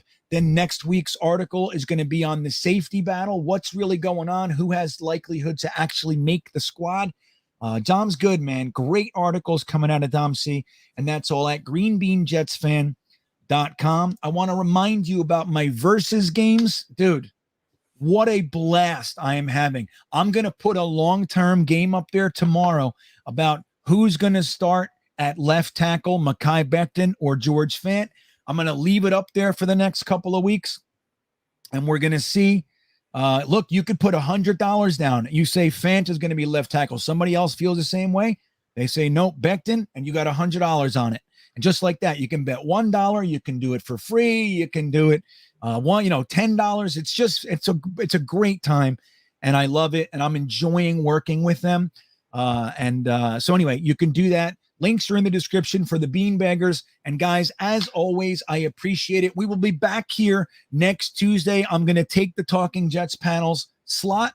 So what we used to do at Ryan's Jets Talks 24/7 with O'Leary, Ryan, and myself, that's on hiatus. So Ryan can have the child with his beautiful and awesome wife. Just like Becton, hey, he went away, he had a kid. You got to respect that. So Ryan's doing a Becton. And rightfully so. So until we come back with the Talking Jets panel, we're going to fill the void right here. And I hope that you guys will all come. Let's keep each other going during the dark days, man. The off season's tough for guys like us. So let's do it. That all said, I love you guys. Let me get you out with this little pump up action, and we will see you next time. Chargers. 2nd and 9, and Rivers. What a stick by no God.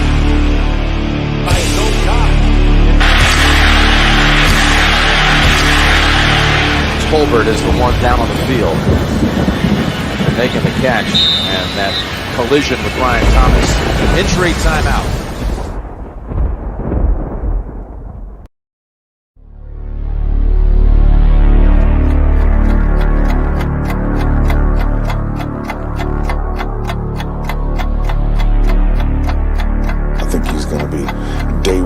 A violent vertical edge setter. I see some gas off the edge. Get that mindset to put your shoulder on somebody. Dig, drop, you're finished.